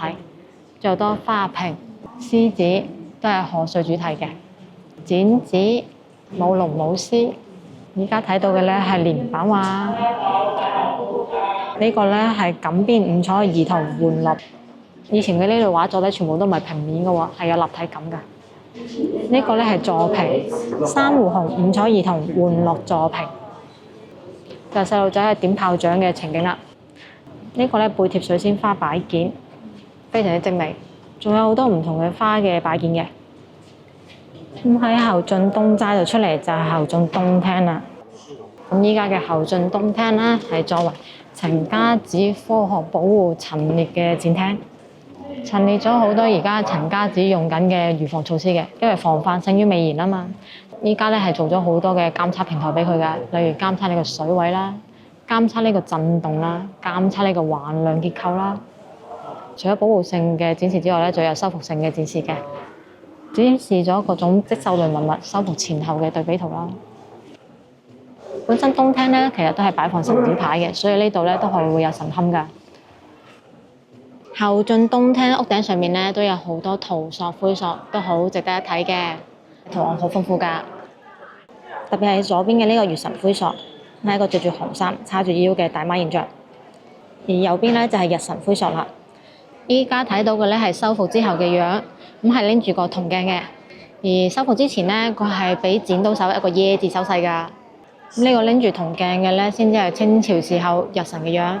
所以依家陳家祠嘅修復咧，係完全按照清朝時期嘅樣式嚟修復嘅。我哋依家咧就嚟到咗後進正廳啦。後進中路南邊嘅硯廊石欄板呢度咧係雕刻咗寶鴨春聯嘅，而旁邊雕刻嘅咧就係龍鳳呈祥啦。龍鳳咧都係傳說中嘅神獸，龍咧可以降雨祈豐收，同時咧亦都象徵咗皇權。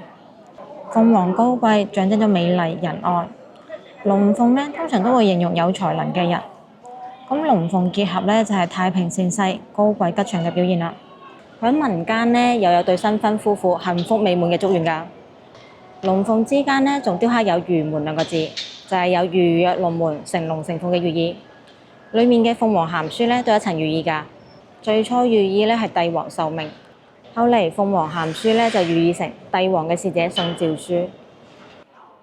呢度咧係雕刻咗風雲際會嘅，益乾記載雲從龍，風從虎。後漢書謹順傳記載，以龍虎之姿遭風雲之事，憤信不起，一月之間兄弟稱王。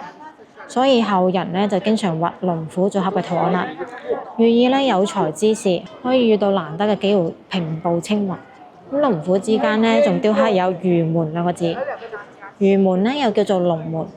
古代傳說，鯉魚跳過咗魚門就會變化成龍。魚躍龍門咧就比喻中舉升官、飛黃騰達嘅寓意啦。咁睇完咗下面，依家咧就抬頭睇石雕。呢個石柱頭石雕咧就係天姬送子啦。石雕中間嘅仙女係天姬，佢咧就抱住一個嬰兒。咁喺兩位仙女嘅陪同下降臨人間。傳說天姬咧就係玉帝嘅女兒七姐，又叫做七仙女。咁傳說七姐偶然一次喺南天門度睇人間景色，知道咗孝子董永埋身葬父，咁七姐咧就好欣賞佢啦，就偷偷地咁樣走去人間同董永結緣。玉帝知道之後咧，就命令佢返回天宮，唔係就要對董永不利。呢個時候咧，七姐就已經有咗新人啦，但係七仙女愛夫心切，就只好含淚同董永訣別於葵蔭樹下。後嚟董永勤奮讀書啊，第二年咧就高中狀元啦。玉帝咧就批准七仙女下凡，俾佢哋見最後一面，將個仔交俾董永撫養。呢幅石雕咧係寓意早生貴子，多子多福。咁除咗石柱頭，橫梁上面咧亦都有好多石雕㗎，雕刻咗菩提子，寓意多子。咁仲雕刻咗相思氣球。而另一個石柱頭石雕咧，係雕刻咗指日高升㗎。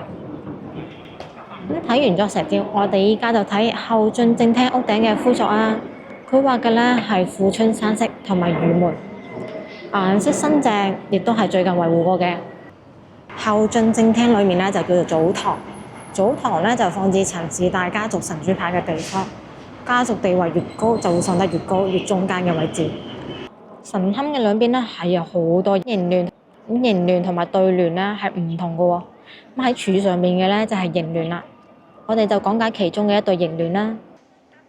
上聯係素歸瑞淵源，陸湖公兒命氏，潁川派演粵海之分，歷千年苗裔之藩，總是神明一脈。而下聯咧係呢個。發源幽光耀，此敬重之慈兄，司禮孔文，春秋左立，合72縣中民共守，不為仁義兩儀。上聯呢主要係介紹咗陳姓嘅來歷。陳姓呢係出自歸姓，歸姓始祖呢係舜帝，所以陳姓嘅淵源呢可以追溯到舜帝。因為胡公呢係舜帝嘅後人歸滿，佢響周朝被封為陳國嘅第一任君主，佢後代呢就以國為姓。潁川派演粵海之分，講嘅咧就係廣東陳係東漢潁川陳嘅分支啦。下聯提到嘅元丘咧就係春秋時期陳國嘅都城，敬重咧係指春秋時期陳厲公之子陳玄。因為國內動亂，陳玄咧就去咗齊國，佢咧喺齊國受到咗重用啊，最後仲奪取咗齊國嘅控制權添。司禮孔文，春秋左立，意思咧就係春秋時期。孔子生詩書，定禮樂。左丘明咧就寫咗《左氏春秋傳》。前面講咁多嘢，其實都係為咗最後兩句，合72縣中民共守，不為仁義兩儀。意思咧就係陳家子係清代72縣陳氏宗族嘅合族詞，獻詞嘅目的咧不外乎孔子所說嘅仁義二字。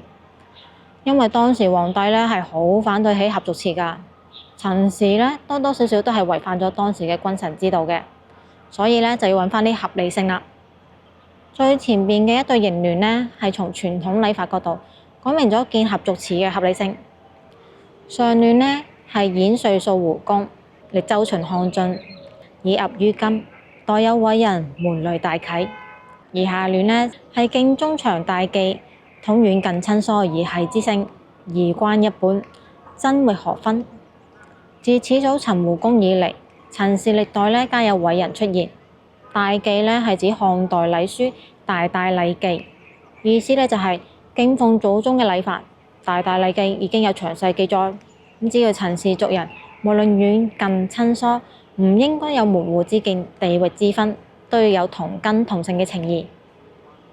因為陳家祠咧係廣東省72縣陳氏宗族捐資興建嘅合族祠，需要供奉嘅牌位咧係特別多㗎，所以神龕咧都係廣東最大嘅清代木雕作品。祖堂裡面嘅神龕就係用嚟供奉祖宗牌位嘅地方。每座神龕嘅龕罩上面都刻咗營建商號同地址，可能就相當於賣廣告啦。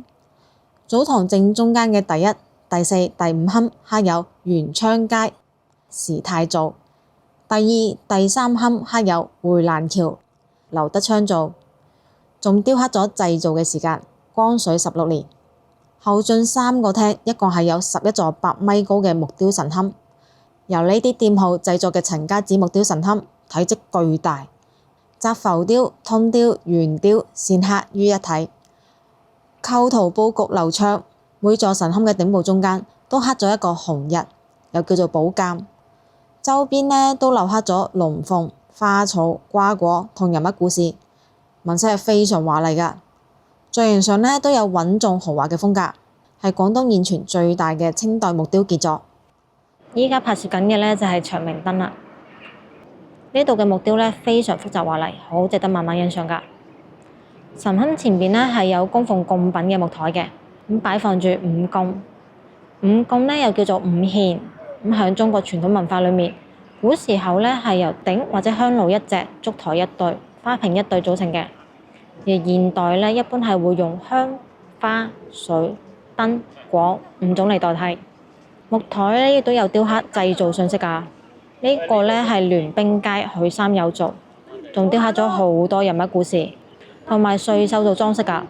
不過好可惜嘅咧，喺嗰10年，咁台嘅木雕咧都受到咗唔同程度嘅損壞。咁可以睇到好多人物嘅頭咧係已經冇咗㗎啦。歲獸禽鳥嘅手具咧亦都唔喺度咯。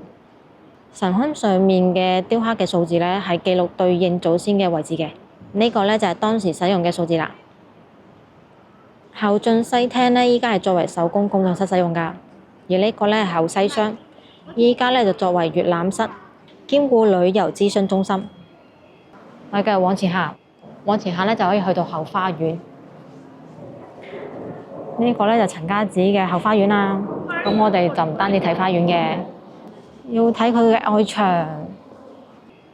陳家祠嘅花園嘅北面外牆咧係成座建築嘅背立面。咁為咗避免產生大面積長體嘅單調同埋生硬感，有向屋檐下面做灰塑裝飾帶嘅，叫做花托，黑底白框，兩端咧係用紅色繪畫咗簡單嘅夔龍紋，中間2隻蝙蝠捧住一個篆書壽字，寓意福壽相傳。介紹完，我哋睇一睇後花園啦。後花園一出嚟咧係有一個古井嘅，不過咧就已經封住咗㗎啦。花園嘅中心咧就係草地，咁除咗有好多綠色植物之外咧，仲有銅雕像嘅。喺花園嘅牆外邊咧就係居民區啦，係緊貼住㗎，距離係非常之近㗎。洗手間咧亦都係安排喺呢度嘅，所以呢度嘅人咧係唔少㗎。咁睇建築咧就領略歷史嘅美啊，而睇呢個花園咧就領略自然嘅美啦。有精心打理過嘅花草樹木、假山盆栽。無論邊個季節過嚟咧，都係生機滿滿㗎。周圍咧亦都有唔少嘅座椅，慣攰咗嘅話咧，就可以嚟呢度坐一坐、唞一唞啦。陳家祠咧就介紹完啦。響影片嘅最後，會由全國唯一嘅國家級灰塑大師邵成川為大家介紹灰塑嘅製作同埋維護過程㗎。Go！咁我咧就有幸收到邀請，可以現場參觀陳家祠嘅灰塑修復工作嘅。一陣咧就會爬上屋頂㗎，近距離咁樣睇文物嘅修復過程㗎。Go！咁屋頂上面嘅呢啲彩色嘅浮雕咧，就稱之為灰塑，又叫做南海灰塑嘅。咁呢啲咧係珠江三角洲一帶傳統建築中廣泛運用嘅一種建築裝飾藝術嚟嘅，係用石灰為原材料，然之後咧加上咗發酵過嘅稻草、草紙，經過反覆嘅錘煉之後咧，製作成嘅草根灰同埋紙巾灰，然後咧就根據設計好嘅圖案現場製作嘅。咁一般咧係先用草根灰嚟塑形。之後咧就用紙巾灰嚟細塑表面嘅，咁等乾咗之後咧，最後就塗上呢個顏色啦。咁至於工藝嘅話咧，一陣咧係會有位灰塑國家級嘅傳承人親自講解嘅。灰塑國家級傳承人邵成春老師給我們介紹一下灰塑的建造的一個工藝。灰塑的保養維護之中，讓大家去親歷這一個保養的整一個過程，或者是大家會知道它整一個情況，或者是它的用料。他為什麼要做出這樣的工藝？更加的了解到，我們整個陳家祠博物館裡面的灰塑，它是怎麼做的？做出來以後，它要解決的是什麼問題？為什麼我們嶺南古建築，它要做這麼多的灰塑？其實它做得漂亮之餘呢，其實最重要的是給大家介紹是它的材料的應用，或者是它在那個年代沒有現代的科技，連電都沒有，它怎麼能夠做出這樣的建築呢？它為什麼能夠做出這樣的建築，能夠保存這麼長時間呢？這才是我們要發出深思的一個考慮的一個原因。其實呢，我們的灰塑很特別啊，它是集了我們整一個嶺南古建築裡面所有的用灰技術，這才是它的關鍵。包括我們蓋瓦用的稻草灰，批牆體它用的紫金灰，它砌磚用的灰油，還有它畫線用的礦物粉、磚粉。那我們的灰塑是什麼呢？它怎麼去能夠在這個環境之中能夠生存呢？其實它有更多的是智慧在裡面。所以我們經常講啊，到陳家祠這博物館啊，有很多就看到來到，哎，它為什麼會做成這樣呢？它為什麼能夠這麼長時間能夠保存下來呢？它100多年前在做的時候，它運用的是什麼？到就可以了，帶個麥來翻譯。想通過更多的讓大家去了解到。我們老祖宗是從什麼辦法去解決這個問題？其實這是古建築最大的特點是什麼呢？最大的特點是融入自然。大家只是看到的是一個表面，只是好看啊。其實它真正的價值是怎麼去融入到自然。所以呢，他做了这次灰塑，大家在看的时候就感觉哎，它漂亮啊，要来装饰给我们看。其实不是，它是要真正的是给这一个建筑带来的一个平衡自然的一个重要的一个环节啊。理解的是，我们这次灰塑之中，它用的是什么材料啊？第一个，它用的是灰塑嘛啊，它是用的所有的材料呢啊，都只是一个石灰啊，这个就是石灰了。这个就是我们灰塑里面用的一个最主要的材料，炼的材料叫石灰。那这是石灰呢，在我们中国来说呢，它已经有4600年这个用灰的一个技术。可是呢，到了现在为止呢，我们中国做的是建筑狂魔啊，可是居然是将我们这个灰全部消失，不允许用了，在我们现代建筑里面不允许用的，那是为什么呢？讲一下你就知道为什么不能够用啊。那这个材料最主要是一个石灰了，所以叫灰塑了。所以呢，它里面呢就有柴米油盐糖啊。其实柴就有2种第一种叫稻草。示範個草根灰咧，屌，唔係你攞草根灰出嚟撈俾人睇咩？所以呢，大家要明白的是，他为什么要用稻草？我在讲课的时候，有很多学生，还有很多我们去大学的时候，有很多学生，为什么我们还用这么土的东西呢？他们就会问我为什么用这个？我说这么土的东西，它已经可以日晒雨淋几百年，那我们干嘛要丢掉它呢？而且是它的作用，大家都不明白的时候，我们现在追求的只是一个强度，可是我们老祖宗追求的是什么呢？软，它就在里面，所以我们用的是稻草灰啊。拆这个材料了这个就是稻草灰的一个材料了。呢個叫草根灰即水嗰啲跟住溝埋嗰啲。这个是加在石灰里面发酵以后呢，它就里面的纤维呢，它就会起到一个结合在它的骨架上面，所以这个叫稻草灰了还有一种是叫紫金灰它这种紫其實年紀大啲就知道啦，呢個叫係元寶嚟喎。呢個叫元寶紙。那為什麼它也算是材呢？因為這種紙漿它是最主要是什麼呢？是用竹子的纖維去做的。但為什麼要用竹子的纖維呢，而不用其他的纖維呢？因為通過石灰的發酵以後呢，竹子的纖維它通過發酵以後呢，它才會更加柔軟，而且是它抗裂跟它的耐久性它會更長。所以這才是我們中國人的一個要傳播的一個價值，而不是我們睡的糧食都是竹子去做的。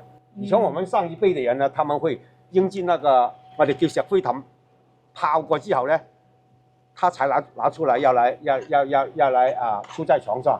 他為什麼要做這一個步驟呢？就是因為第一個石灰發酵，第二個是什麼呢？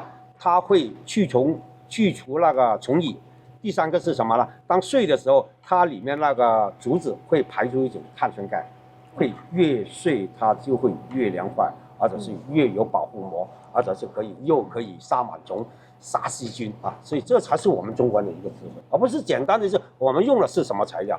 所以这时候才是我们要读懂的，而且是我们要理解的是我们老祖宗他凭什么能够做出这样的东西，他凭什么能够做出一个陈家祠？这130多年以后，我们现在想来，你还要掏钱买张门票才能够进来呢，而且是你来到这个陈家祠以后，咱们就是来到这个陈家祠去找的时候，你想找个缺陷还找不到这就是我们最大的一个建筑水平我们最高的一个怎么去与大自然的一个结合成一个重点。所以呢，这一个小小的一个材，它就有是什么呢？这一个是稻草灰，这一个是紫金灰。稻草灰是坐在里面的，紫金灰是坐在外面的。那稻草灰要解决的是热胀冷缩，因为它是软的，几百年它的强度都不高。紫金灰它是硬的，它坐在外面。它为什么要坐在外面呢？它要防止的是雨水对这一个灰塑的冲刷，所以呢，里面是软的，外面是硬的。它要解决的是两种，一个硬一个软的一个结合。好，那这一个就是紫金灰，它可塑性它就非常的强而且是它柔软柔软，而且是它可塑性是非常的强，所以它就做成了两种灰这个是紫金的一个灰你看它的纸的纤维你看它的纸的纤维，它就是从这一刮起来它这是纸的纤维就在这里了，是不是所以它这种纸浆通过石灰的发酵以后呢，它保存更长的时间，这才是我们要知道啊为什么啊这一个老祖宗只是用灰，它就能够解决我们建筑上面所有的粘合的一个材料。所以这才是我们要不断的去理解，这是不是我们现在的只是追求的一样东西啊？我们要强要硬，可是强硬只是一种的时候，它就没办法去解决有更多的问题啊。我们的灰里面还要加入这种糯米，那有很多就问我们的灰塑为什么加入糯米呢？为什么加这些东西呢？其实单是一个石灰的时候，它比较脆，或者是它的支负强度不高，或者是它的支负力量不好，所以呢，我们加入糯米以后呢，解决它的强度以外，它還要解決一個支付嘅一個問題，即係等於我哋啲糯米粉點解要煮熟咗之後佢黐咧，會黐黏咧，佢就加石灰咗，亦都係起到呢個作用。因為講普通話有時候要通過白話去搭配才能夠講給大家聽，會更加明白啊。所以呢，這些智慧不是簡單的事，加了以後，它完全它的配比就不一樣，強度就不一樣，硬度就不一樣。支付就不一樣，這就是我們老祖宗是通過了一個不斷的積累的一個經驗跟技術，所以不要只是簡單來到，我們哪些地方是最好呢？其實我們有很多很寶貴的東西，可是是什麼呢？大家不明白的，所以就感覺，哎呀，這麼多東西太落後了，怎麼樣？我說落後的是我們呢，我們現在的高樓大廈，它還沒有辦法去保存上百年、幾百年了，可是我們一個石灰、一個灰塑，它做出來就能夠歷在已經幾百年了。這才是我們要關注的一個點它加了米以後，它解決是一個強度問題，還有油我們的灰塑裡面還要加油，這個油就不是咱們的植物油花生油或者是調和油，這個是桐油，它為什麼要加桐油呢？它第一個是要它的骨架，因為它要打釘子扎骨架，所以它為了解決這一個骨架的一個強度，或者是它的密實度。它就在做好骨架以後，它就加入一點桐油灰，給這個骨架增強它的支負，增強它的強度，所以它就變成了又是另外的一種灰，叫桐油灰那它還要加入鹽有很多就會感覺，我們這個不是在廚房嗎？因為我們以前老祖宗沒有科技沒有科學，沒有放大鏡沒有什麼，它用的是什麼了？不斷的去嘗試，加什麼東西，怎麼解決問題，不斷的去嘗試。可是嘗試出來的東西呢，到現在我們居然全部丟了以後呢是什麼呢？就是這一個鹽的一個技術，居然是將我們用了4600年的石灰全部砍斷。為什麼呢？因為我們加入鹽以後呢，去發酵的石灰呢，它才能夠充分發酵，它才不會出現有爆灰仔的現象。因為是什麼呢？以前我們沒有加入鹽進行去發酵的時候，它經常今天做了5年10年以後，它的灰依然在牆底劈了下去，它依然會爆灰仔。90年代到2000年，包括我們所有的建築都很多都是用石灰進行劈牆體。可是它加了在水泥裡面加了這些東西，加了石灰以後呢，它會爆灰仔的一個現象。那國家沒辦法去解決又不知道是加了鹽它發酵能夠解決這個問題國家就只能夠是想是什麼呢？砍掉它。我們所有的建築都不允許，居然是將我們這一個最好的材料，也是在現代社會裡面用的最長的一個粘合混合材料，居然在我們自己的地方居然消失掉。所以我們為了去保護這些東西，其實我們是更多的去提倡，我們為什麼這些東西要這樣用？為什麼老祖宗有這個智慧，留到我們居然我們去消失，就是因為我們對自己的文化沒有尊重過，就感覺到好的東西，它為什麼不會立竿見影呢？就是好的東西，它是要通過時間的沉澱，通過不斷的積累。就講完最後一個，因為時間關係因為所以它還要加入糖所以呢，這個糖呢，它是解決是什麼問題呢？解決是我們灰塑做在戶外，它必須要硬化它的表面。所以呢，我們要加入糖，這樣我們的灰塑在戶外才能夠去做。因為是什麼呢？廣東的潮濕度大，時間長，而不是3、4月份的時候，它濕度大的時候，它靠什麼呢？去硬化呢？我們就必須要加入糖，加入糖讓這個灰在1個星期之內去硬化它的表面，那它就可以，裡面還沒硬化，它就能夠解決了這些問題了。所以呢，它加入糖靠的是什麼？靠的就是裡面的硫磺跟積水去達到它灰的一個催化硬化的一個作用。所以大家要記住的是什麼呢？我们用的材料都是非常的简单啊，可是呢，它的加工就会比较复杂啊。其实这些复杂呢，也不是很容易得到，因为有很多书籍，还有很多东西都已经是记载着这一方面的技术。这个东西不是我的，是我们老祖宗的。我的任务是什么？怎么传播给你们，让你们去知道我们的文化价值、工艺价值。好，其实呢，第二个步骤，我们就是要叫其实我们做徽塑的第二个步骤就是构图了。为什么要构图呢？因为我们都是在屋顶上面，我们必须要做一个构图的一个效果。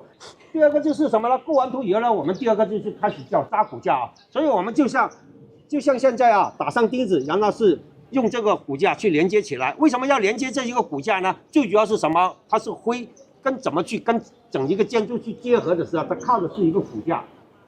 靠的是骨架跟建筑里面去连接起来，所以这才是一个扎骨架的一个过程了。因为现在只能够讲给大家听的，其实只能够用个木板去讲给大家听啊。等一下有机会，你们有时间的可以现在做的是整一套你们都可以做，这个就不是木板了，这个是我们徽底里面让你们去体会。第三个就是我们叫绸根会、草根徽了就是什么呢？这就是刚才讲的那种做底部的一个徽将整一个金属结构去包裹起来，做成它的形状其实呢，这么浅的，只是做一次就可以了。其实做到像瓦因狮子这么大的话呢，我们最起码要做15次到18次的厚度，因为做这种徽呢，它有一个特性，必须是每一次不能够超过3公分，因为它太厚了，它就会收缩，就会裂，而里面那一层它就越来越收缩的厉害，所以呢，这些都是有规定的所以呢，这些就是的一个工艺的一个流程它为的是什么？里面要软，外面要硬，所以它才能够更好的去结合在一起这一个就是在几经徽的基础上面，社徽定型。那社徽跟几经徽又有什么区别呢？为什么要做社徽呢？包括陈家祠很多的徽塑，它就会做社徽呢，就是什么呢？你做了这个社徽以后，它这个徽塑就你能够保存下来，这个底颜色就依然能够保存下来，就做了一道社徽。而且是什么？做这个社徽是给多了一个机会，给师傅们重新塑造一次，塑造的更加完美。那你看这一个做了社徽跟没有做社徽的，它完全是不一样的做出来的效果也是不一样的。所以这个才是为什么要做社徽的一个效果了还有一个是什么呢？由于我们都是远距离。所以为了去达到一个更好的去调节这一方面的东西的时候呢，他就用了一个色彩的一个问题呢，去解决它的一个效果。所以我们好比说外面做了社徽以后呢，我怎么去调整，或者是我做了出来有什么缺陷，怎么去调整？所以就通过了一个上彩去决定了它整一个效果。好，最后一个步骤塑的步骤就是上完社徽已经完成了，最后一个步骤叫上彩。其实有很多不明白我们现在的人用什么东西去上彩我们现在是用丙烯，用乙胶漆，用那个叫油画颜料，用什么东西去上彩？可是我们老祖宗不需要，我们老祖宗需要的是石灰进行去上彩，所以它是石灰水加了这一个颜料，然后进行去上彩。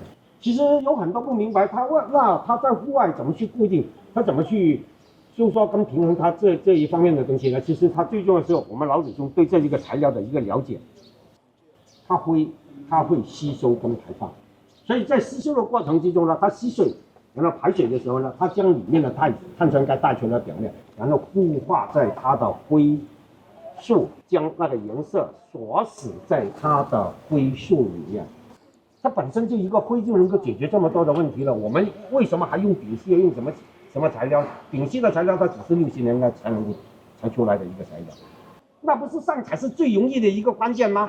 这不是最容易的一个工艺技术吗？其实不是，上彩是我们整一个徽塑里面最难掌握的技术。是什么呢？要掌握的是湿度，你做的徽塑的湿度，上彩的湿度，或者是你要掌握的气候的湿度。好比是今天下雨，我们的上彩就成功；好比是今天太干燥，我们就要喷水加水才上第二次彩。所以这时候才是。整一个徽塑来说呢，最难掌握的是上彩，人家上了彩有一个固定，然后吸收，然后在整一个徽塑里面固定起来。那現在大家對這個材料、對這個工藝了解以後，咱們就看看現場。今次可以近距離咁樣觀摩到灰塑嘅修復工作咧，係真係非常之難得嘅。咁灰塑咧大概係10年先至修復一次嘅，所以對上嗰次咧係2015年。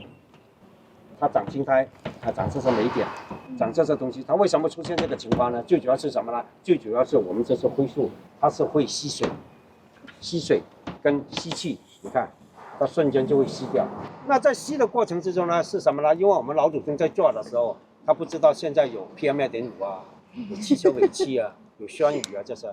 所以呢，它在吸收的过程之中呢，它吸了进去以后呢，它只是起到一个净化的一个功能。因为石灰它是可以杀菌净化，所以它在净化的过程之中呢，它没办法去排出来，所以呢，它就变成了一个霉点的一个问题啊。你看它长了青苔，长了这些东西啊，所以呢，为什么我们的灰素为什么会起到一个平衡的一个功能呢？它最主要是能够呼吸，它在呼吸的一个过程之中，好比是咱们今天喷了水以后，它吸了进去，它靠的是什么？阳光照射的时候，它释放出来，那这就是为什么要做灰素的一个功能了。而只是压在这些地方的时候，它要起到这个防风的一个作用。好比是你看这个屋子啊，大家在看最前堂的这个屋子这么高大，它压在顶上的，最主要是要解决一个台风的一个问题，还要解决湿度的问题，还要解决热的问题。所以它做了这些灰素的时候呢，它就阻挡了一个热气流的一个旋转。所以呢，无论你是吹东南西北风啊，你的热都不能够影响到我下面居住的人。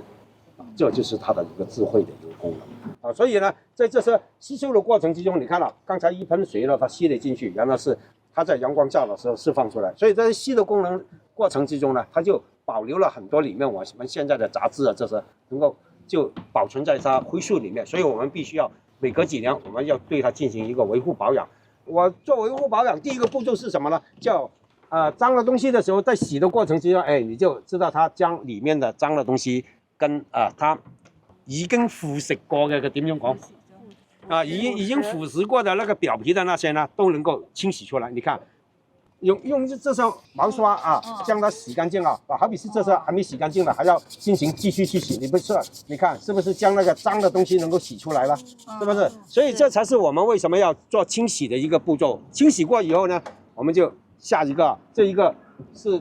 石槽是一个没有做的，让大家看的。石槽是清洗过的，清洗过以后呢，大家就看见了，这是有裂缝，有这些东西啊。为什么要进行修补？就是因为这是金属的结构，它会膨胀，膨胀的时候就会炸开了它的里面的灰的一个结构，所以我们要进行一个修补了。像这些有一点点缺陷的这些我们要进行修补了大家还没修补的时候，你就知道它为什么要做成这样啊。大家在看的时候你看。这是小鸟啊，你看这是一个骨架的一个膨胀的问题啊，所以呢，我们要进行一个修补的一个过程了啊。这是缺了一点点呢，我们要进行修补的一个过程好比是这一个是修补过的，你看修补过它也是瞬间的去吸潮，你看好比是它有裂缝的这些，我们也会稍微的调大一点点，然后去补上灰上去好比是这些的话这一个翅膀它不是有一点点缺陷，我们要进行修补这时候我们也要进行，因为它这里比较多那个坑坑洼洼嘛这时候我们也要修补，然后再进行去一个上彩。那所以为什么我们不能够用现代的材料去做呢？好比是我们用水泥去给它修补，那修补以后呢，它就有一个缺陷是什么？由于它的热胀冷缩的系数不一样，所以它会撑烂撑开它撑开它原来的裂缝，然后是什么呢？然后是没办法去解决它互相之间的结合，而且是用回这种原来的材料的时候，它的结合面就非常的好，因为是什么？它是同样的一个收缩跟强度，所以它会上百年、几百年，它依然是用回这种最传统的材料进行去做是修补了。修完以后呢，我们第一道灰就是刷灰水去上彩。那为什么我们要刷灰水呢？这个材料怎么去调这个颜色？你用的是石灰水，怎么去解决这个问题？其实我们为什么要做这一层灰水呢？这层灰水是一个底颜色，其实这层灰水是起的是什么呢？起的是固化它整一个矿物粉原料的一个重要的一个环节。因为是什么？新刷的灰水，它的碱性、它的强度、它的叫碳酸氢钙讲科学就非常的强，所以它靠的是什么呢？靠的就是它吸收。这个做了颜料以后，它在吸收的时候，它在吸的时候，它在下雨或者是水分的时候，它吸进去，然后是排出来的时候，它将这种碳酸钙带出来表面，然后固化它的颜料在它的灰素里面。所以它这个时间它需要1个星期或者是15天之内，它才能够完成它的一个功能的一个作用。所以在这一个保养维护之中呢，你就看起来啊，它由那一个步骤一级转过来的是4、5个步骤以后，它就会达到这一个效果。其实达到这一个效果以后呢，我们做的是最后的一个效果是上彩，上完彩以后呢，它的功能、它的作用、它的效果也是一样啊，它的吸收率、它的一样的材料啊，所以呢，它才是一个最传统的一个技术。其实这些技术我们在做的时候，我们在做这种文物保护的修复的时候，我们一定要遵从它的原则是什么？